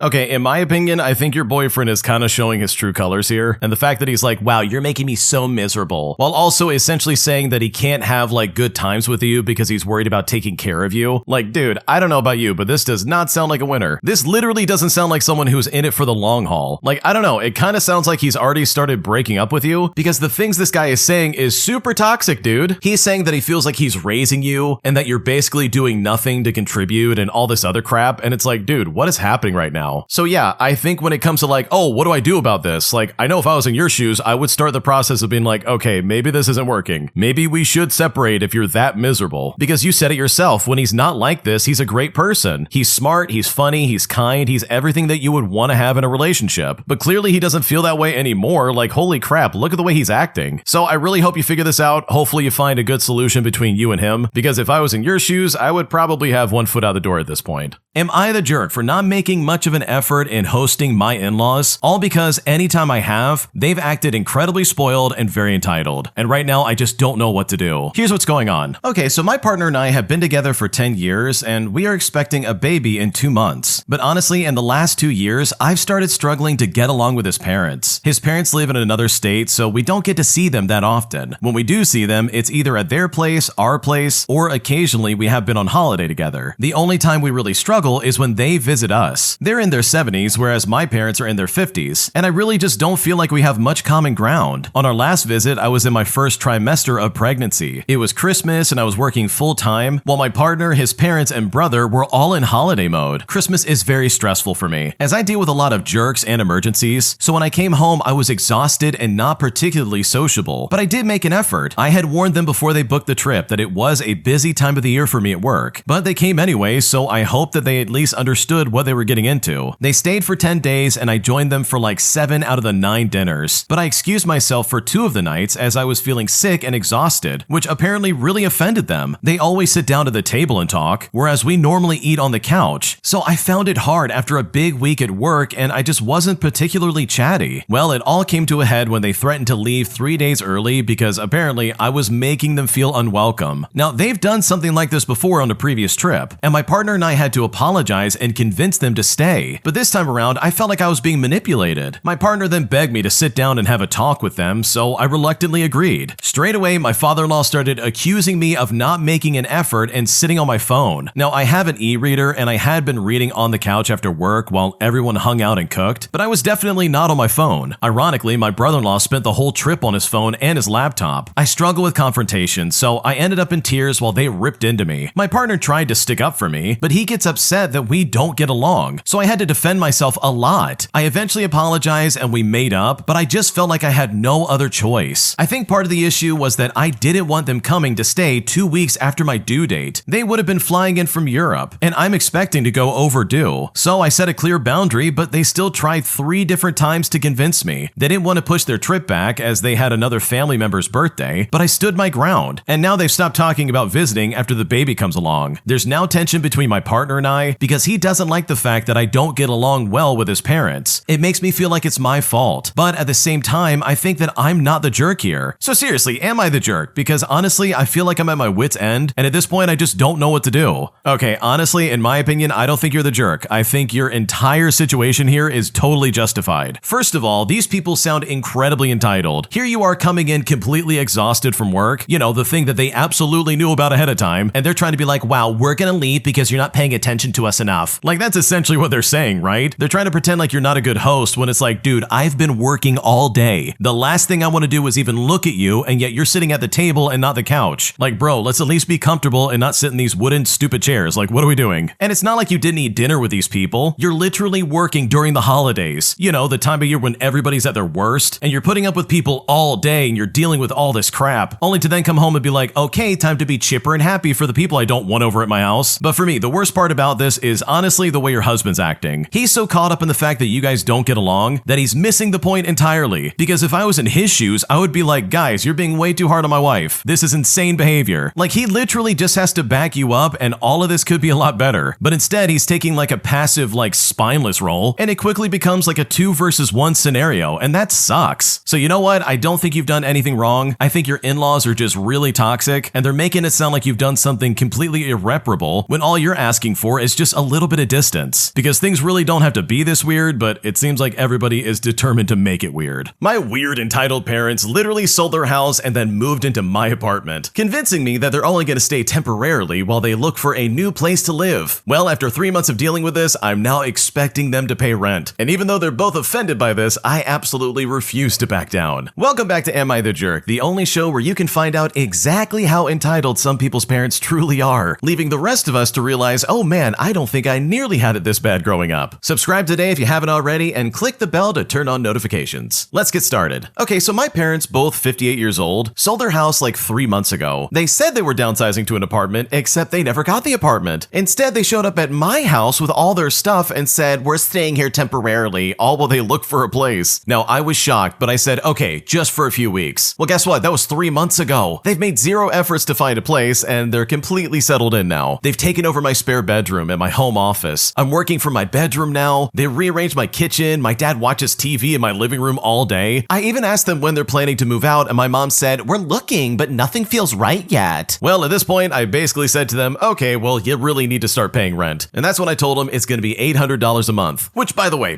that is like way below market value. And obviously, as you can probably guess from the title, when I said that, they were offended. My dad said to me, you're going to charge your own parents rent? And I just said to them, well, yeah, you're living in my house, you're using my utilities, you're eating my food. Yeah, you really should be contributing. But it's here that my mom started crying about how they raised me and that this is how I'm going to repay them. That family doesn't charge family and all this other crap. I said family also doesn't move in uninvited and refuse to leave. But they said, oh, we're hurt by this. I can't believe you see us as a burden. But guess what? I'm standing firm on the rent. They haven't paid yet, and it's been like 2 weeks since I asked. But my siblings are now chiming in and calling me greedy and heartless for charging our parents. But they literally have money from selling their house. Like, they can afford to contribute. So tell me, am I the jerk for charging my parents rent? Because right now I'm incredibly annoyed and I just don't know what to do with this. Bro, I'm not even kidding. If this happened to me, my parents would be homeless. Seriously, like they would show up to my house and I'd be like, I'm sorry, but you're not coming here temporarily. Because dude, this is not how you plan to move out. Like, who's just gonna sell their house and be like, okay, where are we gonna go? Oh, I know, let's go to our kid's house and live there. They'll let us in, won't they? But like, dude, if this was me, I'd be like, nope, you're gonna sit on the lawn. You're gonna think about what you did. You're gonna get out of my face. And then, by the way, you gotta get off the lawn. Please leave. Like, what are we talking about right now? You cannot just move into someone's house and be like, we're gonna stay here temporarily. We're family. You have to do that. And it's like, bro, I'm pretty sure anybody listening here probably has family members where it's like, oh, if they showed up, I would never let them in. They're weird, they're entitled, they're like gonna make my life a living nightmare. And the parents in this story, that is that person. That's the person in your life that you're like, please don't come to my house. And especially don't come uninvited. Holy crap, I don't want to deal with you. It's just drama and annoyance and just like absolute misery the entire time they're there. So personally, like, this is just me speaking. I don't know if I could even last like a week of that. So the fact that you lasted 3 months means that automatically you're a better person than me, because I would happily make them homeless. But yeah, dude, you're right, man. If they're gonna be staying there, like, it's time to move on. You gotta start paying my rent. At this point, you're just subleasing. Like, I don't know, man. Like, it's time to, like, get something going. So as the official narrator of this story, I would absolutely say that you're not the jerk here. You didn't do anything wrong. Your parents are trying to freeload in your house, and that is weird. That's not okay, and I just don't think that's right. If you like Am I the Jerk and what we're doing over here, please check out Am I the Genius. It's gonna be linked down below in the description. Just click and go ahead and subscribe to them. And also, if you have your own stories you want to submit, go to amithejerk.com/submit if you want to submit your own stories. We're reading them all the time, and we're picking out the best ones, so trust me, we would love to hear what you have to say. My roommate's girlfriend has started working from our home despite the fact that she doesn't live here. And my God, has this made me spiral down an irrational hole of just anger and angst. And honestly, at this point, I don't know what to do. Here's basically what's going on. Okay, for starters, I'm a 32-year-old female and I live with my fiance and a roommate. We're all around the same age and we live in a 3-bedroom, 2.5-bath house. My fiance and I have the master bedroom with an in-suite bathroom, and my roommate has a bedroom and the other full bathroom. And the third bedroom, for reference, is basically like a guest room or even just like my roommate's office, if that makes sense. Now, we moved in about 9 months ago. My partner works 9 to 5 in the office. Meanwhile, I work from home. My roommate works from home maybe like 2 days a week, but otherwise they're in the field just like everybody else. The schedule changes with him working from home more in the winter, and in the summer he tends to be working away from home more as it's like an outside job. Now, he started dating his girlfriend who's like 22 years old, so we're talking like at least 8 years younger than pretty much all of us. And this happened like a couple of months ago before we moved in. And this is someone he met through his work, and she lives with her family about 45 minutes away. Now, up until like a month or two ago, she would stay over a couple nights a week, and they often traveled on weekends, and honestly, I had no problem with any of this. They would cook like maybe 2 nights a week, and they generally just stay in his room, even though we have left like the living room open to them on occasion. Well, about 3 weeks ago, the girlfriend switched jobs, and now she works from home. However, this has meant that she has spent nearly every day working from our home in his bedroom. Now, I will give it to her. She is pretty quiet, and she does not take up a lot of space. However, I gotta be honest, I'm getting a little resentful. I agreed to live with a roommate knowing that he does not work from home. Like, he's complained about the TV I have on in the background, not the volume, but the actual like show, as he like hates reality television, because apparently it's made him uncomfortable. But I put up with it because he's not here much. But with her working here, I feel completely uncomfortable. She takes meetings throughout the day, and as petty as it sounds, I'm resentful that I have to keep quiet for someone that doesn't even pay rent or utilities. And I'm gonna jump in as the narrator real quick. Holy crap, I would feel the same way, dude. Oh my God. Let's get back to it. Now, I should mention that he pays less than like a third of the rent and only like a fixed portion of the electric, as my fiance agreed to this without me knowing, but that's an entirely different issue. Trust me, we don't want to get into that. For example, last month's electric bill was $475 and he only pays $75. And sure, that was like more reasonable with him gone so much, but it's not fair when she's working here when he's not even home. On top of that, our internet isn't the fastest, and I resent that I'm sharing it with her. On top of this, in the last week, they've been taking both parking spots in the driveway, so we have to park in the grass or like in the mud. Now, I know I need to go talk to him, but I wanted input before I go. She's generally quiet, and they are respectful. And honestly, it doesn't make a huge difference in my life, but I think I'm annoyed in principle. So, how do you handle this, or do you have any advice? Because I really need some right now. I don't think people want to hear my advice because it's not very nice. I really think you should like confront them about this. Like, why is she over there in the first place? I'm not trying to be antisocial, but I am trying to be antisocial here. Because seriously, I would walk up to her and be like, why are you here? You don't live here. And this is coming from someone that does not like confrontation. Like, I think generally I don't like confrontation, but this is one of those situations where it's like, you're invading my home. This is the place I'm supposed to feel safe. I don't want to have to entertain or be like, oh, I gotta be conscientious of, oh, that's right, the stranger in the corner. And sure, I would try to be nice about it, but like knowing myself and how private of a person I am, the second that privacy is like invaded and you step over the imaginary line that hopefully I'm putting up, that's when I transform and just become like a stoic, like, you need to leave, please leave, get out. I don't know, does anyone relate to that? Like, that's me through and through. I'm absolutely not okay with people invading my personal space. And the original poster here is absolutely going through it. Not to mention the utilities, bro. Like, it's already like, life is hard enough, dude. Everything costs so much money. You can't even travel. I hate this. Now I gotta deal with this chick sitting in the corner who's 10 years younger than me and just like using up all my internet. Like, it really is one of those scenarios where it's like, I shouldn't be mad at this, right? Like, this should be okay, right? But at the same time, it's like, no, something has to be done. And in my opinion, something absolutely needs to be done here, because this isn't fair from so many standpoints, and I think you're completely justified to say something. Am I the jerk for expecting a replacement order of Girl Scout cookies that literally never came to me from a coworker I got them from? Because right now I've only got one box out of 3, and it seems like nobody knows where the other 2 boxes are. And at this point, I'm kind of getting a little frustrated, and I don't know what else to do. Let's get started. Okay, for a little bit of info, I ordered 3 boxes of like Girl Scout cookies from a coworker who I will call Anna for the sake of the story. And for reference, she was selling them for her granddaughter. I paid for all 3 boxes, one of which was for me, and the other 2 were for other people who had sent me money to get the cookies for them. Now, I was never told there would be a third-party handoff, and I assumed I would be getting them from my coworker. Well, yesterday, a different coworker who I will call Benjamin told me that Anna had given him the cookies to give to me, but apparently he took them home with his cookies, and his 13-year-old son ate one of the boxes. But then he only gave me 1 box, and that was the tag-alongs that I wanted. Benjamin then said that his son only ate 1 box of cookies, and that Anna only gave him 2 boxes total and not the 3 that I ordered. So now I'm stuck in this really weird situation. I confirmed with Anna that she gave me 3 boxes, but Benjamin still says that he was only given 2, and I only ended up with 1, so like how does that math work out? And the only box that I got was mine. So now I either have to replace the 2 boxes that were like paid for by other people, or just explain to them that the situation was completely out of my control. So I need to know, is it unreasonable to expect that Anna replaces it or refunds it since she handed them off to someone who wasn't actually responsible for getting them over to me? Or is it reasonable for me to expect Benjamin to replace them? Or on top of that, will that just make me a jerk over like some Girl Scout cookies? Because right now, I really don't know what to do.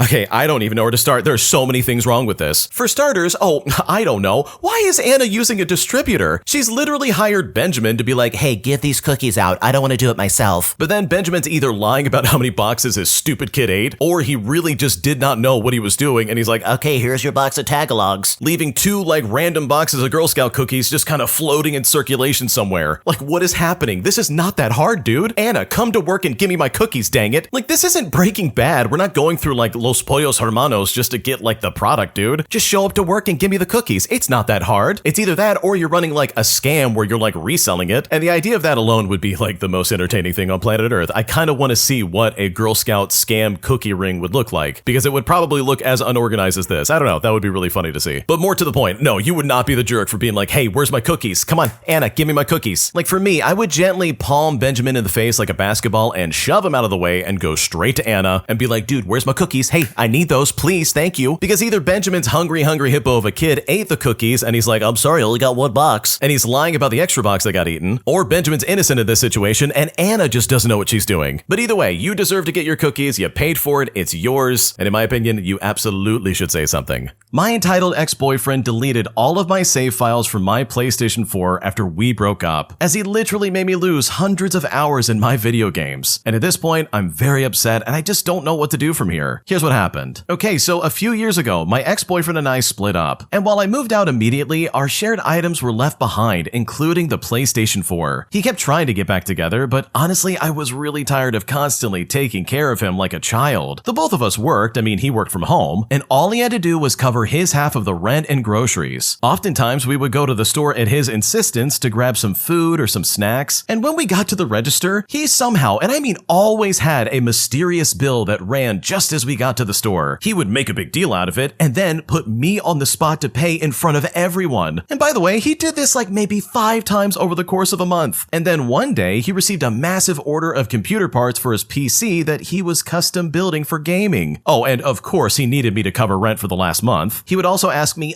can my brother move in just until he gets a job? Well, the final straw of him asking what I had in my savings and then sending me a Christmas wish list of almost like $2,500 worth of my savings really kind of set me over the edge and made me realize, okay, I gotta get out of here. Anyways, I moved out and I left him and his brother to handle that, taking myself off the lease entirely. He kept trying to bribe me and started insisting that I could have this item or that item, including the PlayStation 4. And when he said that, I accepted immediately. He also kept delaying me coming up to pick up everything that was deemed mine, but then one day out of nowhere just dropped it all off on my new porch. So I plugged in my PlayStation 4, but guess what I found when I did so? He had deleted all of my game data. etc. We're talking hundreds of hours in my role-playing games. Literally everything. But I then notice as I go to set up my Hulu, Netflix, Amazon Prime, Crunchyroll, etc., that literally everything is logged in under his mom's name, and there's one account for each kid and a guest account. Well, I've been using the guest account for about 4 years on every service. And even though we've been broken up for a while, I have yet to be cut off. Okay, I've got to read one of the comments on this post because it just made me laugh really hard. Because someone literally said point blank, like,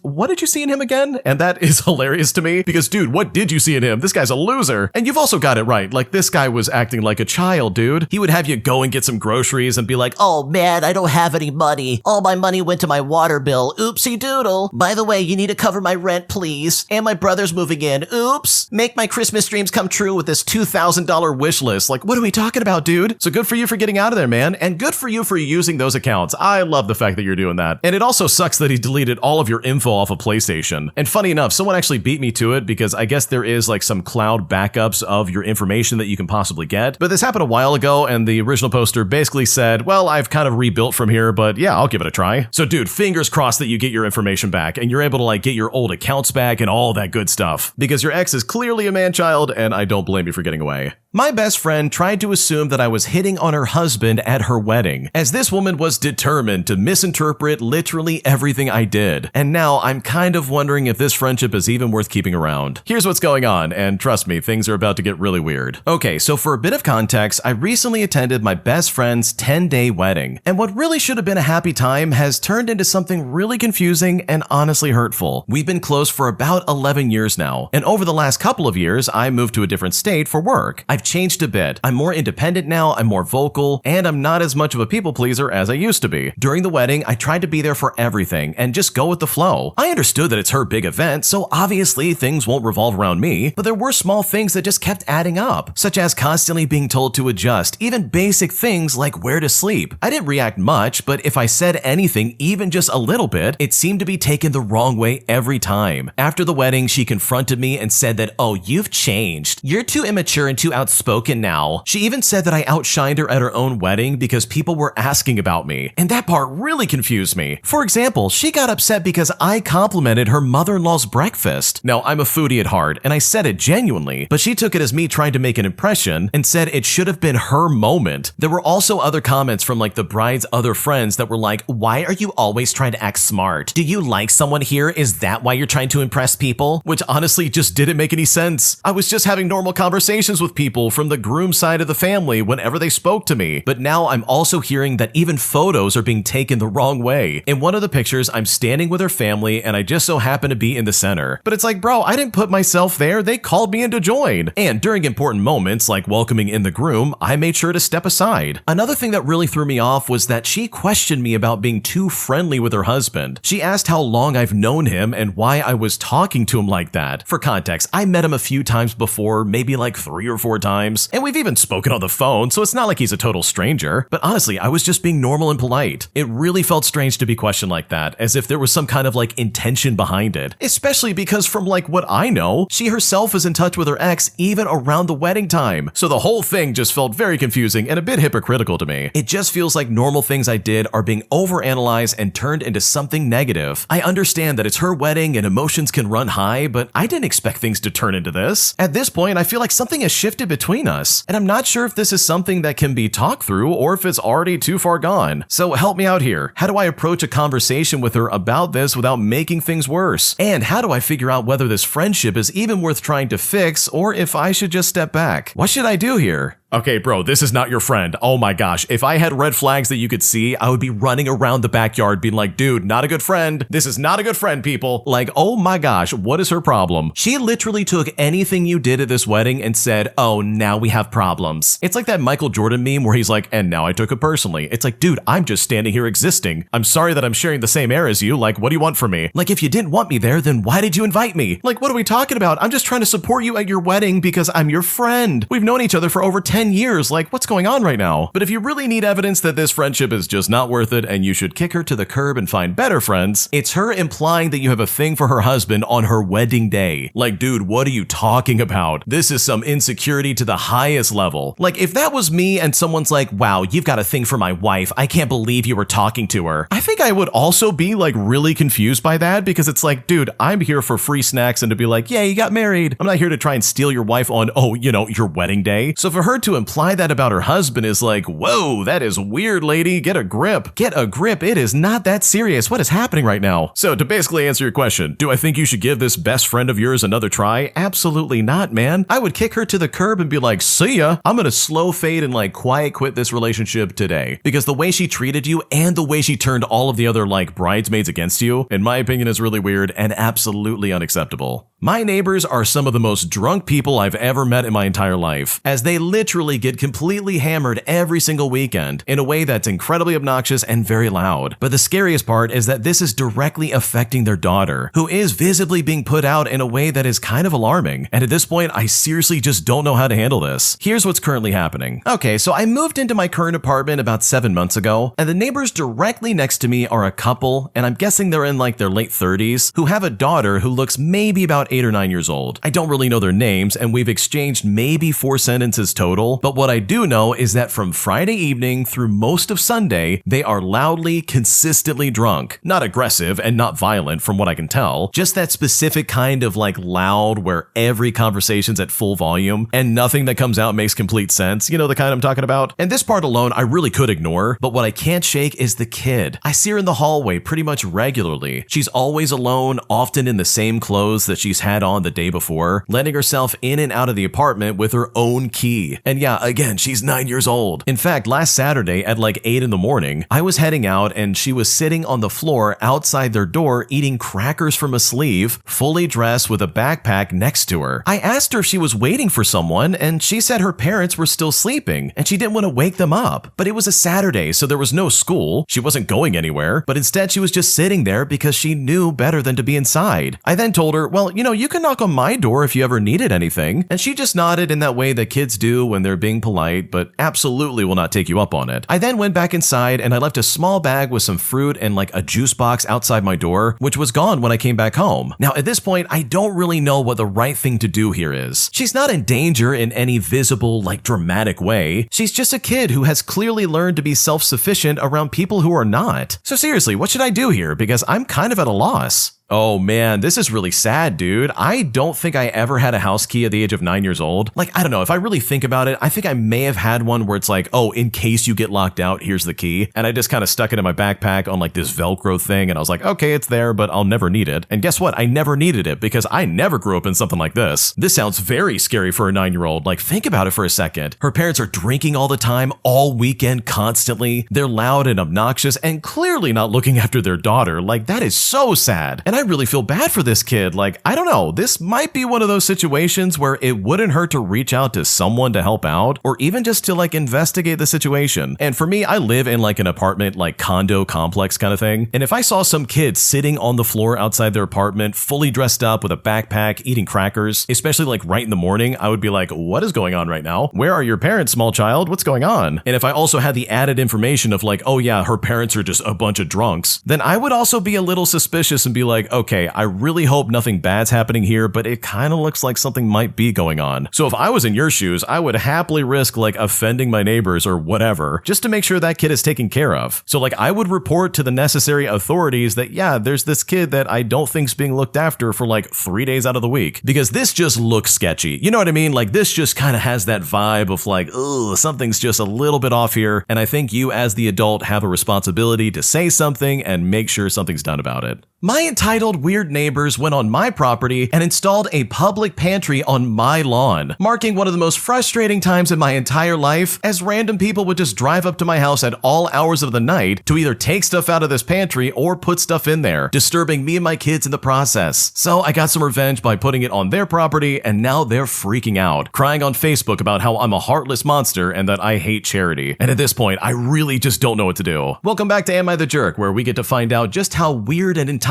some people people's neighbors truly can be. Subscribe if you haven't already, and let's get started. Okay, to start things out and just to make sure we're all on the same page, I'm 28 years old and I'm currently 6 months pregnant. I live with my husband, our younger son, and our daughter, and we bought our house about 2 years ago and mostly just keep to ourselves. The neighbors next door are a married couple in their 30s who love being the center of neighborhood attention. One prime example of that was a few weeks ago when I woke up on a Saturday morning and I saw the husband digging a hole in my front yard right next to my driveway. So I went outside and I asked him, "Hey, what are you doing?" He then told me that his wife was starting a little free neighborhood pantry in a library or whatever, and that apparently he was installing a wooden box on a post. Now I told him, "Hey, that's a cute idea, but guess what? You're digging on my side of the property line." He then laughed at me and said, It's just a few inches over. Our side has sprinkler lights. Don't be selfish about charity. Now, I was too exhausted from pregnancy to start some kind of debacle over this, so I just kind of let it go. But my God, that was a huge mistake. Fast forward to now, and people are stopping by at all hours of the night. Random cars pull up at 2 o'clock in the morning with their headlights shining directly into our house, waking up my kids. People drop off weird junk or leave empty fast food bags on my grass, not to mention the fact that they completely trampled our front flower bed. So I went over and I nicely asked the wife if they could please relocate the box to their porch because the late night traffic was waking my kids up and the trash was getting out of hand. But when I said this, she got defensive with me. She then told me, "Oh, you hate the poor people." And then she slammed the door in my face. So yesterday, while my husband was at work and the kids were occupied, I finally hit my breaking point. Even though I'm, oh, by the way, heavily pregnant, I grabbed a shovel, I carefully dug up the wooden post, and I waddled it about 6 feet over so it was fully planted in the middle of their front lawn. When the neighbor's husband got home, he came over and started banging on my front door, yelling that apparently I had vandalized their property. Now, I didn't open the door. I just told him through the Ring camera that I had kids in the house and to please stay off my property or else I'm gonna call the cops. But now the wife has posted a crying video on the neighborhood Facebook group, and she said her heartless pregnant neighbors trying to destroy their community project. And now apparently they have to shut it down because she's too stressed out. Now, my husband is fully on my side, but I'm getting dirty looks from people walking their dogs today. So honestly, is there any way I'm the jerk here? Because I really just don't know what to do from here. Oh man, my blood's boiling. Anybody else? Raise of hands. Who's got blood boiling inside of them? Dude, these people are crazy, man. What are they doing? First off, these people went to your property and put it on your driveway. What are we doing? Why don't you put it in your own front yard? Why mine? I don't want to deal with this, dude. This is annoying. Having people show up to my place at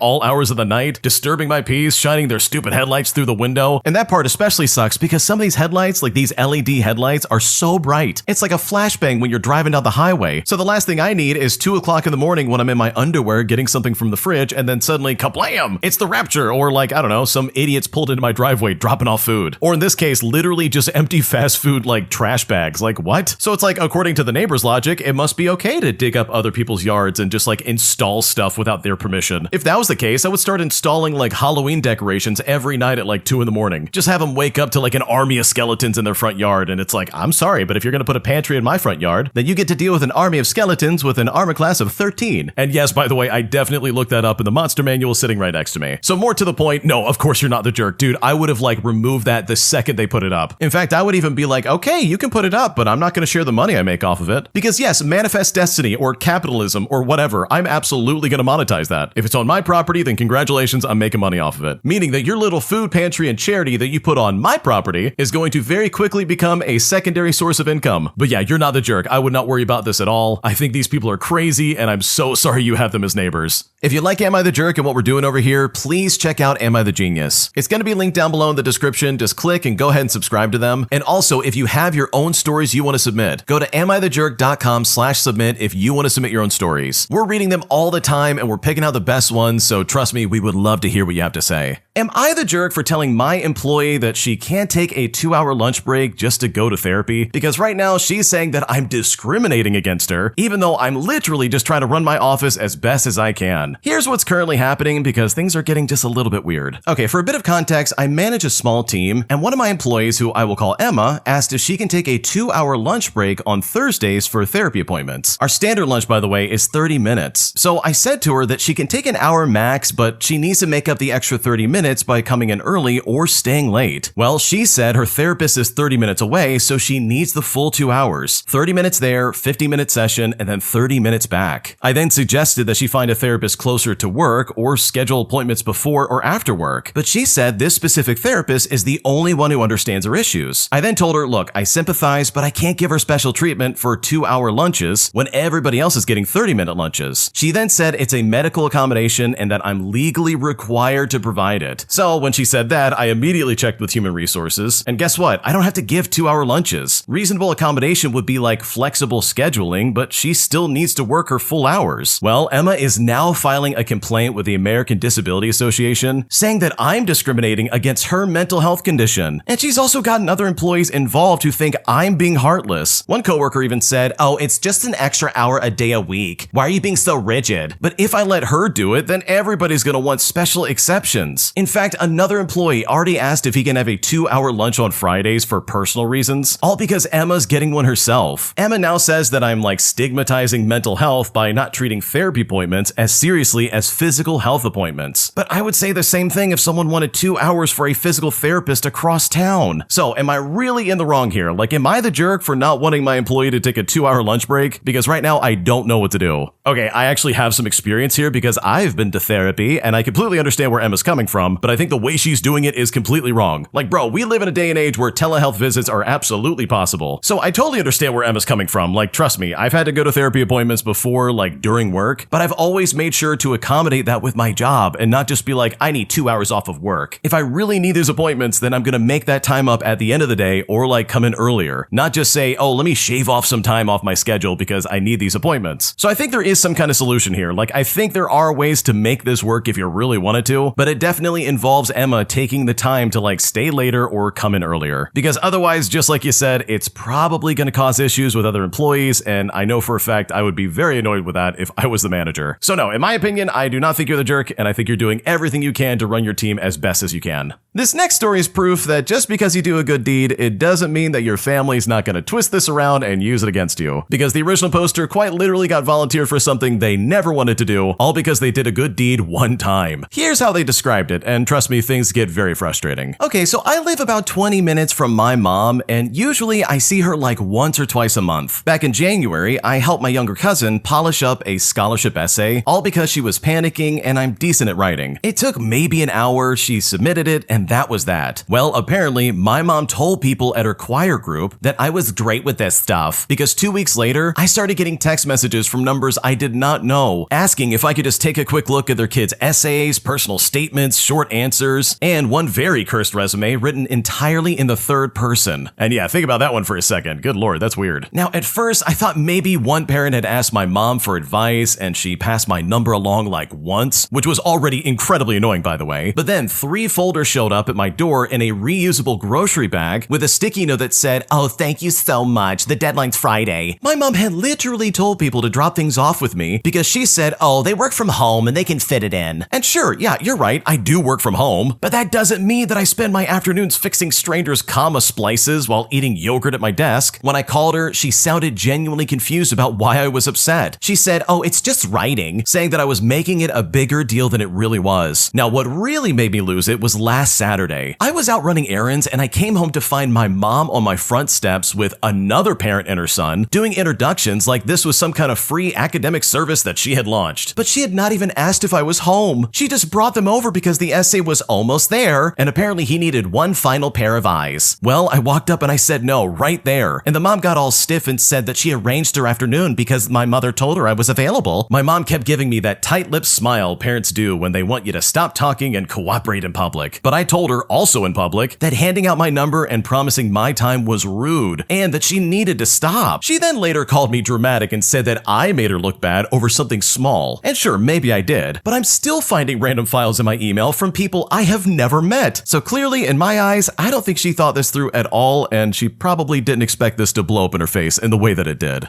Man, guys, I don't know how we're gonna identify who's the jerk in this situation. Is it the original poster just wanting to live their life? Or is it the mom that's completely invading that? I don't know, guys, leave a comment. No, yeah, the mom is completely the jerk here. This is insane. My personal, general rule of thumb with, life is I'm not gonna volunteer someone for something they don't expressly say they wanna do. So for the mom of this story to go to their kid and be like, oh, you're gonna gonna be writing all these essays over for these kids. In my opinion, this is one of the most infuriating things about entitled parents you can possibly run into, where they use the talents of their kids as like, I don't know, a bartering chip for social currency or something. Because in a roundabout way, and stay with me here, it seems like the mom is trying to take like credit for you being so good at writing. She's bragging about it to her friends and saying, oh yeah, my kid's really good at writing. They will absolutely do this for you. As if you're on call or something like that. Like, that is so weird to me. And I know for me, I would go insane. Like, I would probably never leave my house again if my parents tried that. That would be so annoying. So yeah, don't do that to people. If you're listening to this and you're like, I don't know, maybe my family member would want to help out with building a shed. No, dude, don't volunteer them for building a shed or moving like equipment or like furniture. Don't volunteer them to go house sitting or like walk some dogs on the weekends. Like, none of that. Nobody needs that kind of energy because the original poster has free will. And the fact that the mom in the story is upset that you said, no, I'm not going to do this. Are you insane? Really shows her true colors and just how entitled she really can be.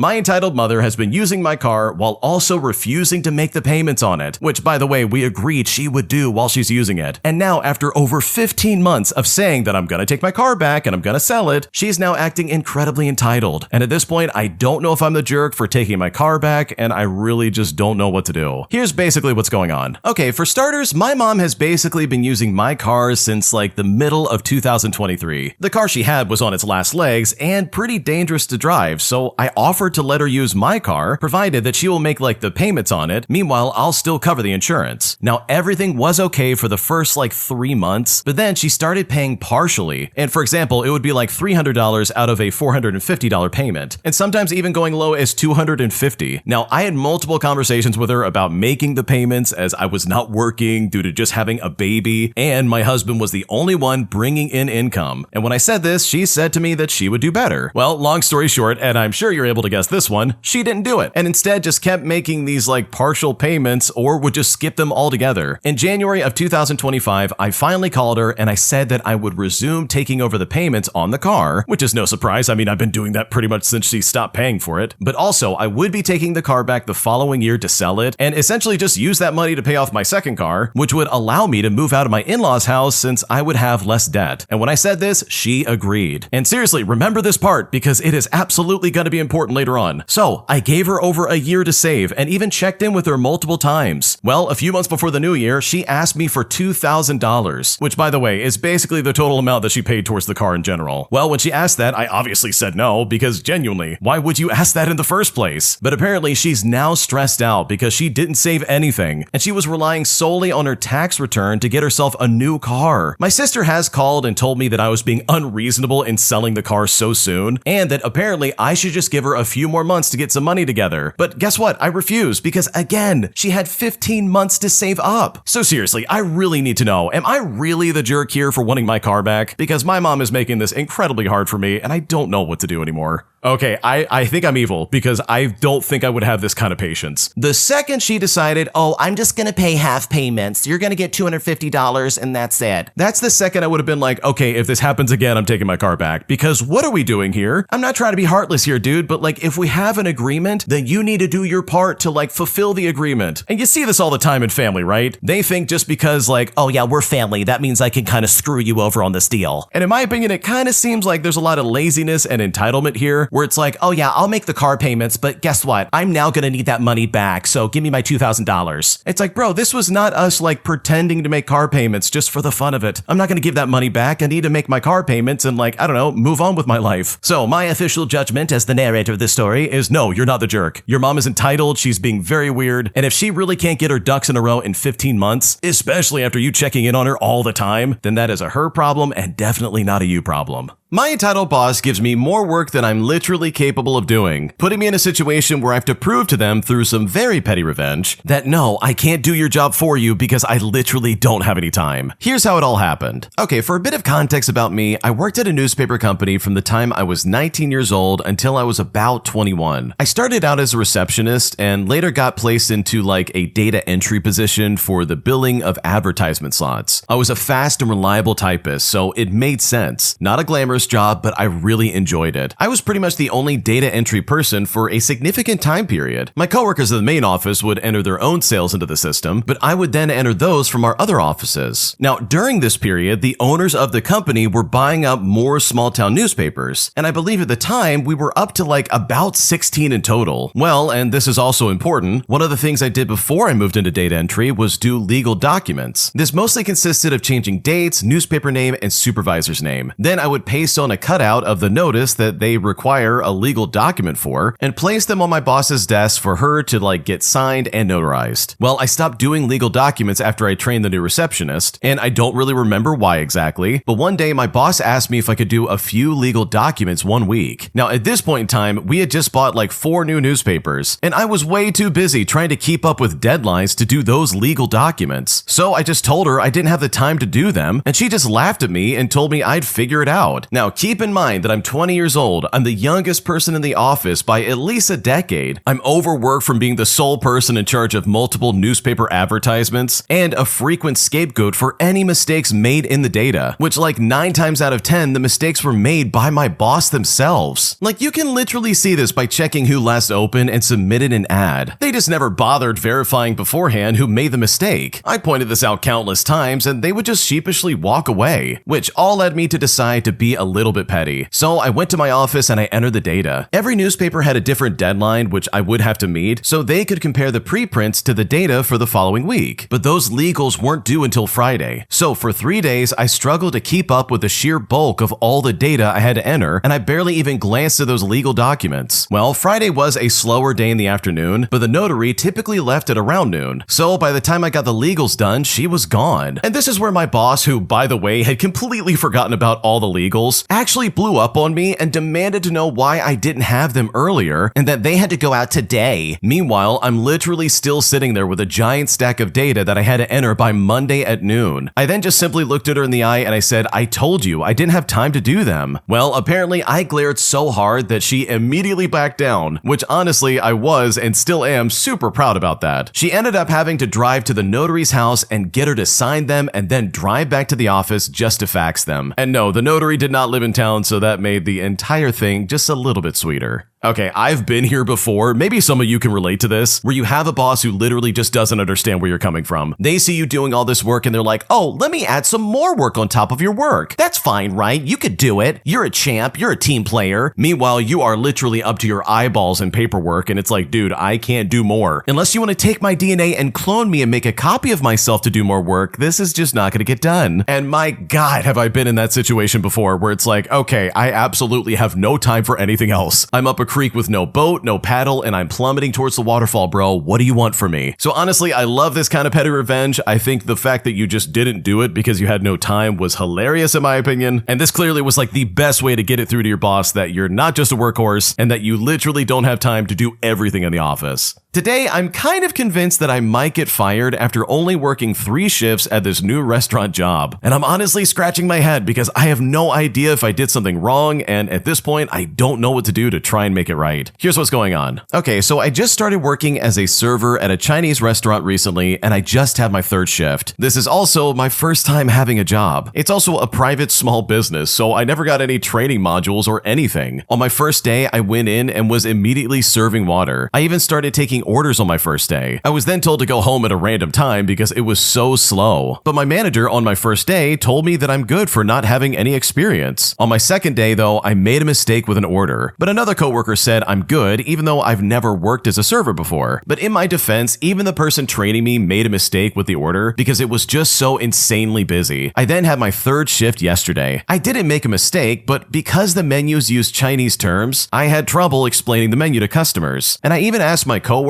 and my manager once about the menu while taking orders. It was a very chill day, but when a regular came in, they literally started asking for things that we don't have on the menu. She eventually kind of like figured out that I was new, and then she went to the chef and said, I'm asking you because she doesn't know the menu. Even though, by the way, all of my recommendations when she asked for recommendations were correct. Well, later that day, I found out that the manager thought that I might not be a good fit for this role. And maybe it was because I was slacking off that day. It was so slow, and I was working with a friend, but everyone was doing this. We were all just gathered around talking when there weren't any customers. Like, even the manager was doing it. And I obviously don't want to not join the conversation since I want to leave a good first impression. My boss also texted me this evening asking how my shift was, and even told me to fully memorize the menu by Thursday, which, by the way, the menu is at least like 5 pages long. He also told me to apologize if I make mistakes or struggle taking orders, and that apparently this is my fault. I then asked him what else I could improve on, and he basically said that my customer service isn't good and that I look mad all the time. But in my defense, I always smile when customers come in. I say, "Hi, how are you doing?" and then I get them seated. And they all smile back at me, so I'm probably doing nothing wrong. I also don't think I look extremely mad either. I had grandmas ask if it was my first day and then just smile and joke at me. And even a family on my 3rd day would chuckle when I said, "Oh, it's my 3rd day here." I just don't think my boss sees this because my boss faces my back when I walk and greet the customers when they come in. Now, this week I have 2 more shifts, and honestly, if I don't do well here, I think I might get fired. I'm just so puzzled on if it's normal to get fired so quickly like this. I think it's just me not knowing the menu well, but I will have this memorized by my next shift. So does anyone have any ideas of like why I might get fired from my job? Do you think things would get better if I just knew the menu and had it memorized in some kind of way? Because right now I'm kind of scratching my head because I don't know what's about to happen.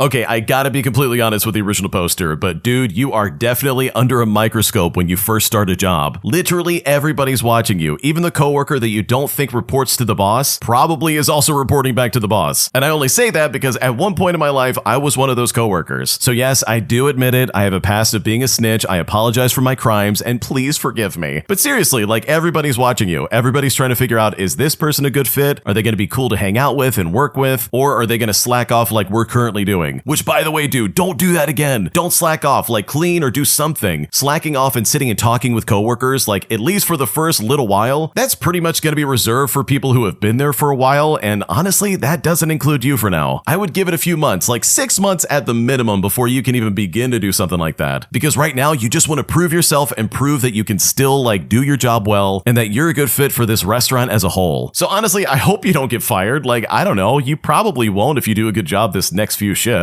But I gotta be honest, it's not really a good sign when they're like, "I don't know if you're a good fit for this job." Like, seriously, having them say that this early into your job is not a good sign, and honestly, I am wishing for the best for whatever might happen. My entitled friend literally invites herself to my romantic getaways with my boyfriend, as she refuses to take no for an answer and goes to some crazy lengths just to make sure she's there when my boyfriend's there, putting me in a situation where I literally just don't know what to do. Here's what's going on. Okay, for a bit of context, I was dating a flight attendant who I will call Steve, who was based near a city that had a lot of tourist attractions. We had been meeting halfway and traveled to other places together for long weekends, and he visited me on his time off as well. In fact, one time I visited him at his hometown and I had a great time. I met his friends and I liked them a lot, and they seemed to like me as well. Like myself, he lived very frugally with a goal to retire one day. He had a 2-bedroom condo and rented the guest room on Airbnb for extra income. When I got back, my friend, who I will call Savannah, calls to see how my trip went. I then fill her in on how much I enjoy his town and friends, and that we became much closer during my visit. I only knew Savannah in group situations and never hung out with her long enough to get a sense of her personality, and my initial thought was that she was being a supportive friend. The next night, she calls again and tells me that she wants to come along with me the next time I see Steve. But I tell her no, that we like our privacy. She then asks about when the guest room is vacant, and I tell her the only time it's not rented out is when his kids visit. Well, this is when I learned that she doesn't like taking no for an answer. She calls me a 3rd night and asks if I can ask him to ask his friends if she can stay with them. I then tell her that I feel like that would be a major imposition and that I wouldn't ask him. I also did a reality check with a few coworkers to see if I was off base, and they suggested that she was out of bounds and not to further the friendship. She then calls me a day or so after asking if she can stay at his friends' places with a new angle. She starts by asking if Steve plans to visit me soon. I tell her yes, and then she says I should have a party so our friends can get to know him. I then tell her that I might do that, but I don't have definitive plans for the visit. But she doubles down and tells me I should think more seriously about a party. So I just tell her, okay, I'll think about it, I guess. Then she tells me that she wants the opportunity to ask him if she can visit him with me and ask him if he can ask his friends if she can stay with them. And I really felt she was suggesting that if I don't ask him privately, she would then just ask him publicly when it would be awkward for him to say no to her. Well, fast forward, and I literally didn't talk to her for like a year after that. If she hadn't been in my friend group, I would have literally just ended the friendship right then and there because what she was trying was just incredibly weird and very intrusive. Okay, this is crazy behavior, but seriously, I've ran into people like this. They don't take no for an answer, they don't realize they're being weird, and they don't realize that this is completely out of line. Like, this is so inappropriate. So instead of just realizing they're like trying to force themselves into being the third wheel, they think to themselves, oh, I'll just go around this friend that's getting in the way of me meeting their boyfriend. It's like, dude, what are you talking about? This is weird. Like, take a hint. You are not invited to this trip. It's literally meant for the original poster and Steve, not Savannah, who literally has no claim on being there. Like, why do you want to be there so bad?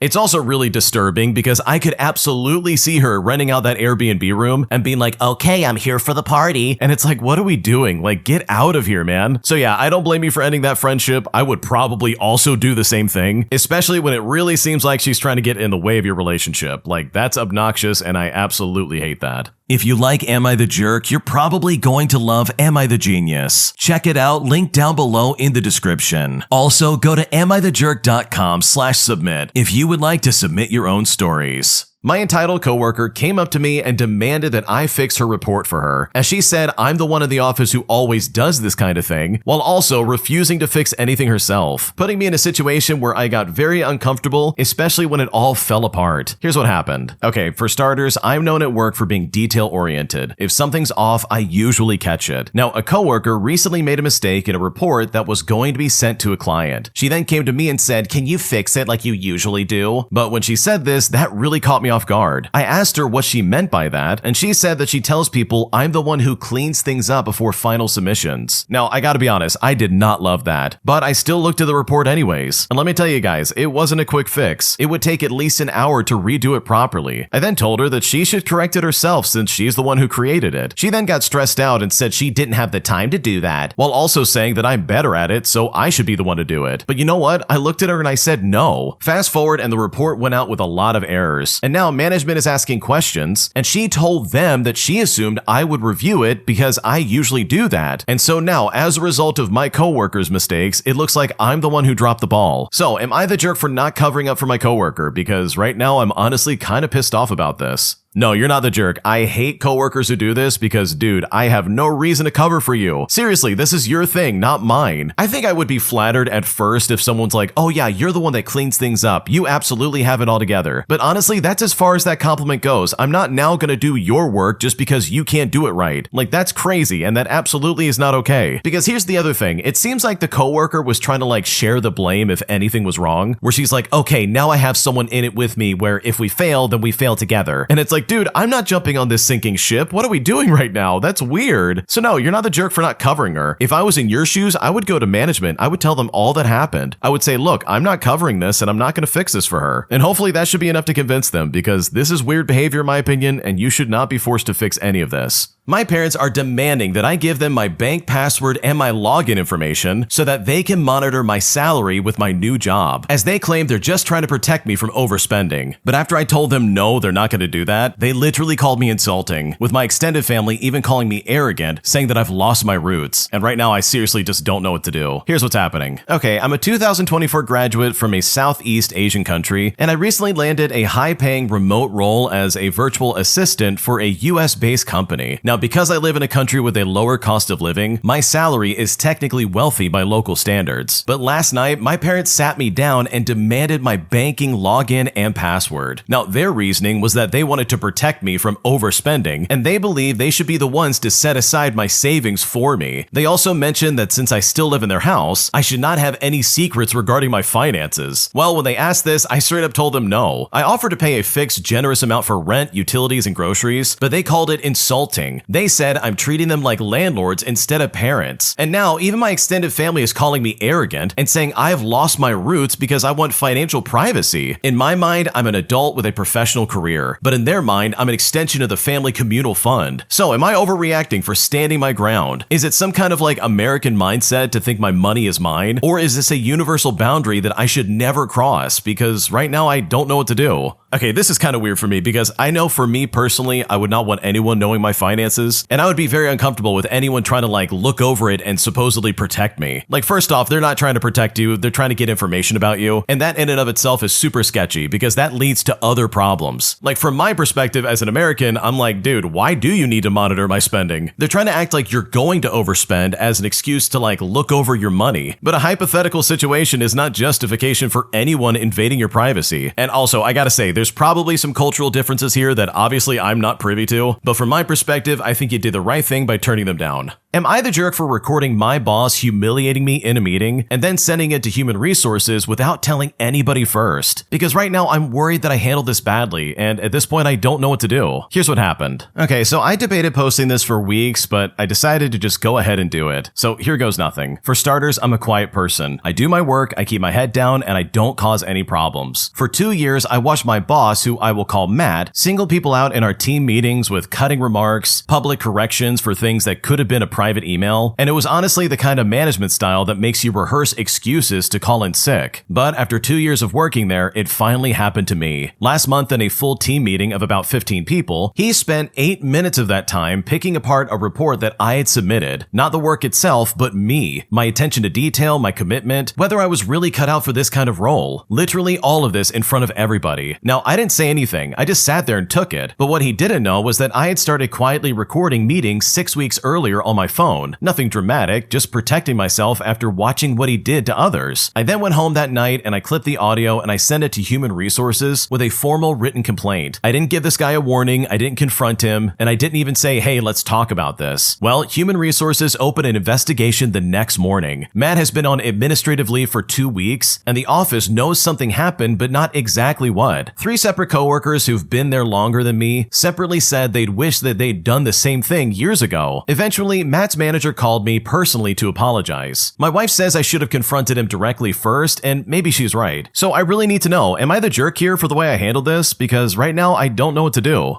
Okay, seriously, I think you did the right thing. In my opinion, approaching bullies like this at work usually just doesn't go well. It doesn't end with anything actually happening, and if anything, it just gets a bigger target on your back. What does make a big difference though is having evidence, and you had that right from the get-go. You were so smart to record that stuff on your phone, because then you have this irrefutable evidence that yeah, this guy's treating everybody like crap, and now he's turned his target onto me even though you didn't do anything wrong. So no, you're not the jerk. I think you handled this perfectly, and I think Matt is getting exactly what he deserves. And it's great that you ended that process now instead of having to deal with it later on with somebody else. Am I the jerk for not giving my bonus to my brother-in-law that I received after he got referred to my agency to work? Because right now he's saying that he deserves it more than I do. And at this point, I don't know what to do. Here's what's going on. Okay, I want to start off by saying that I have a brother-in-law who's like 2 years older than me, who feels as though I'm being extremely unfair to him by not giving him my referral bonus. For a bit of context, my husband and I and my brother-in-law are all registered nurses. We live on the West Coast and my brother-in-law lives on the East Coast. We all have done travel nursing contracts on and off over the last 6 years. My last recruiter was awesome, so I referred my brother-in-law over to her and the agency she works for. When I started with this company, my husband referred me, and the company itself pays you like $750 after the nurse you referred has worked for like at least 8 weeks. The person working also receives a small bonus of $250. In fact, many companies have incentives just like this. Well, over the last few weeks, my brother-in-law has been making comments to my husband, saying things like, oh, send me that money when you get it, or he'll say something like, let's split that bonus money between the two of us. He really thinks it's my husband who is getting the bonus, but in reality, it's me. I just let my husband shut him down and deal with it and just really tried not to get involved. But suddenly things took a turn last Friday. Last Friday marked 8 weeks that he's been working on contract for the company. He got his $250, so he thinks that my husband must have got his half of it, even though it went to me. He then started bothering my husband over text messaging, saying that he deserves the money instead because he's the one working. But my husband told him to just knock it off, and that I'm the one that got the bonus anyways. Well, when he found that out, he started texting me saying that he's owed this money. Again, saying that he's the one that's working the contract and not me. But I told him no. And if I didn't even refer him, he would have gotten no bonus at all, even if it is smaller. Like seriously, just be grateful for extra free money. But he kept on it, saying it's unfair. I then told him that this is just the way it goes. I made the company money for recruiting you, so I get paid more. It's not like I stole the money from him or anything like that. It was direct deposit straight to me. At this point, I stopped responding to his text messages, thinking that this was the end of it. But my God, I was wrong. Because the next day, he started texting my husband, telling him that he needs to ditch me, saying that I'm extremely toxic and entitled, saying that I suck as a human being, and many other not so nice things. Now, my husband, of course, got very mad and stuck up for me. And ever since that, he hasn't really talked to either of us. But now I'm starting to feel bad that this has caused a family fight, and I don't think money should come between family. But at the same time, you can't bully me into giving you something that's mine and then treat me like garbage. I never told my husband that I should get his bonus, and I know for a fact that my brother-in-law wouldn't give it to me if it was the other way around. So am I the jerk for not caving into my brother-in-law? Because right now I'm really frustrated and I don't know what to do with this.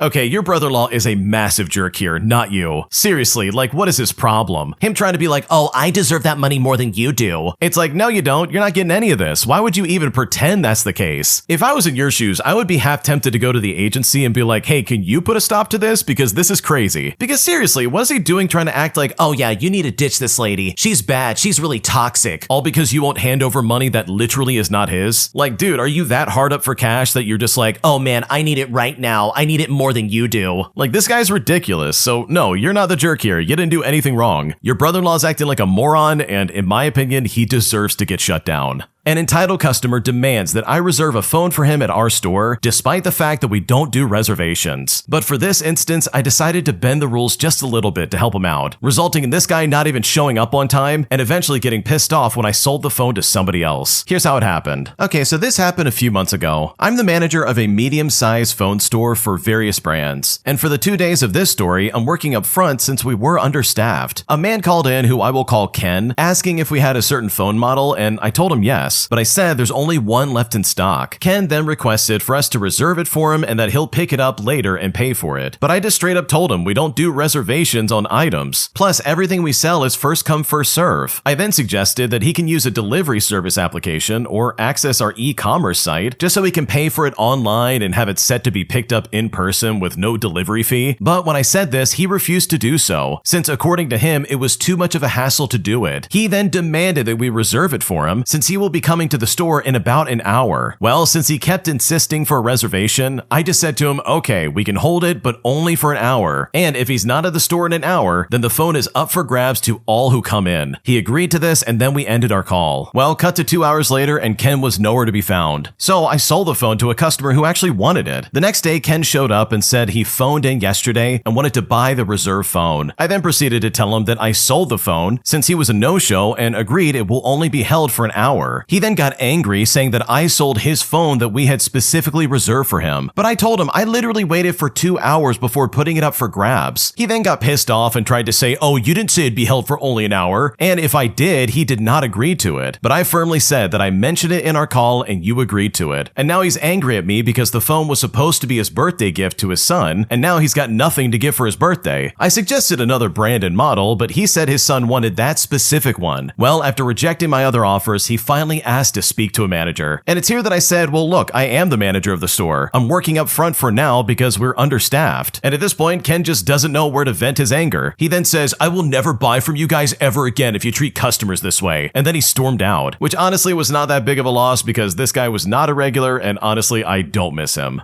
Yeah, I don't like people like this at all. I hate this kind of entitlement, especially when it's like, dude, I'm bending the rules for you specifically. I'm literally going out on a limb and saying, okay, I'm going to help you out and I'm going to wait like an hour, but you have to come and get it. So for him to come in the next day and be like, where's my phone, please? That is some unbelievable entitlement. And it's like, dude, I put my neck on the line for you. I literally broke store policy for you, and this is how you're going to act? Like, that is unacceptable, dude. You cannot act like that and expect me to be happy about it. So yeah, I would honestly be so happy if this guy never came back because that sounds like a nightmare to deal with, and I would never want to put up with that ever again. Both of my previous jobs, I ended up quitting mostly because of managers that I had to deal with, and I'm starting to wonder if I'm the problem or if the managers and the places I worked at really were just that crappy to begin with, because right now I really just don't know what to think. Here's what happened. Okay, for a bit of info about me, I'm a female and I'm in my late teens. I recently started working my first couple of jobs over the past year, both of which in small restaurants, and both both situations ended with me resigning due to issues with the managers. Now, my mom thinks it's just those specific people, but I'm not entirely convinced. I'm currently trying to figure out if this is typical in small restaurants or if I've just had bad experiences. At my first job as a dishwasher, the manager would openly talk crap about employees to other staff members. For example, she talked to kitchen workers about potentially firing someone for skipping shifts, even though that employee was working multiple jobs and dealing with serious personal and medical issues that sometimes left her in debilitating physical pain. There were also inconsistencies in how people were treated. Some employees could cancel shifts at the last minute without consequences, but when I gave advance notice that I needed time off for a legitimate reason, I was told it was my responsibility to find coverage. On another occasion, she asked me to come in at the last minute because someone called in sick. I said to her I could try, but I needed to confirm that I had a ride. When I couldn't do so, I apologized, and the response I got was essentially that she had no one else and then no follow-up. At my second job, where I worked the front of house, I had about 2 days of training before being scheduled for a busy shift. I wasn't originally scheduled that day at all. I was called in at the last minute, then asked to come in earlier than expected, about 10 minutes before the time she needed me to come in. Well, about 30 minutes into my shift, the manager told me that she had to leave for another job and left me, the very new and untrained worker, to handle the entire front during a rush. When I said I didn't feel ready to manage that on my own yet, I was told to ask the chef for help. There were also attempts to schedule me for double shifts even after I had already explained that I couldn't because I'm a student, and after I decided to quit, she told me that I should be more reliable, which really didn't sit right with me, given that she left a brand new employee to handle the entire restaurant at the last minute. So for people who have worked in restaurants, especially smaller ones, does this sound typical, or were they just poorly run places? Because right now I don't know what to think. Okay, I've got to say, this doesn't sound typical at all, and yes, both of those places were being poorly run. First off, it is so unprofessional to talk trash about someone, especially around other employees, and be like, oh yeah, they're probably gonna get fired. And it's like, dude, they are not skipping shifts, they literally work other jobs. That is so common in the restaurant industry. Like, people work normal 9-to-5 jobs, and then they go to their restaurant job at night. Like, that happens way more often than you think. And for the other place, that lady is an idiot for leaving you at the front of house with no experience on how to handle it. And her being like, oh, just ask the chef, they'll help you out. That is like, dude, I would never do that. That's probably the last person in the restaurant I'm gonna talk to, because good lord, they're already busy enough. And the last thing they need is someone coming into the back from the front of house being like, hey, can you help me out? Like, bro, I'm not gonna get my head chewed off. Absolutely not. So no, it seems like you just ran into two really crappy jobs with people who really just did not care about you in the slightest. And if anything, they saw someone young and impressionable and thought they could take advantage of you. And that, in my opinion, is incredibly messed up. My mom called my workplace to tell them I might be in danger after I didn't answer the door to my apartment because I was literally working from home, and I had told her multiple times that year to not show up unannounced. And now I'm in a really weird situation because of this, and at this point I just don't know what to do. Here's what happened. Okay, I want to start off by making it very clear that my mom is not a bad person, and I'm not estranged from her. We talk on the phone probably like twice a week. I visit for holidays, our relationship is functional, and it is generally very warm. The problem is a very specific and escalating one. She does not believe that please call before coming over applies to her. The first 2 times this year, I was just home and let her in, and we had coffee and it was fine, except that I had told her at least 4 or 5 times over the past 2 years that I need advance notice before people come to my place. I work from home, my schedule is not predictable, and I'm genuinely not a person who can pivot to hosting without warning. Well, she would just nod and say that she understood, and then just show up anyways. Well, last Tuesday she came by at about 11 o'clock in the morning. I was on a deadline, I did not answer the door, and I sent her a text message saying that I was working and I couldn't have visitors right now, and that I loved her. And in my opinion, this was a normal response to a normal situation. But instead of listening to that, she then called my workplace. She told the receptionist that she was my mother and that she was concerned because I wasn't answering my door, and she needed someone to check on me. My manager came to find me mid-call to ask if everything was okay, and I had to explain while on a work call that my mother had shown up unannounced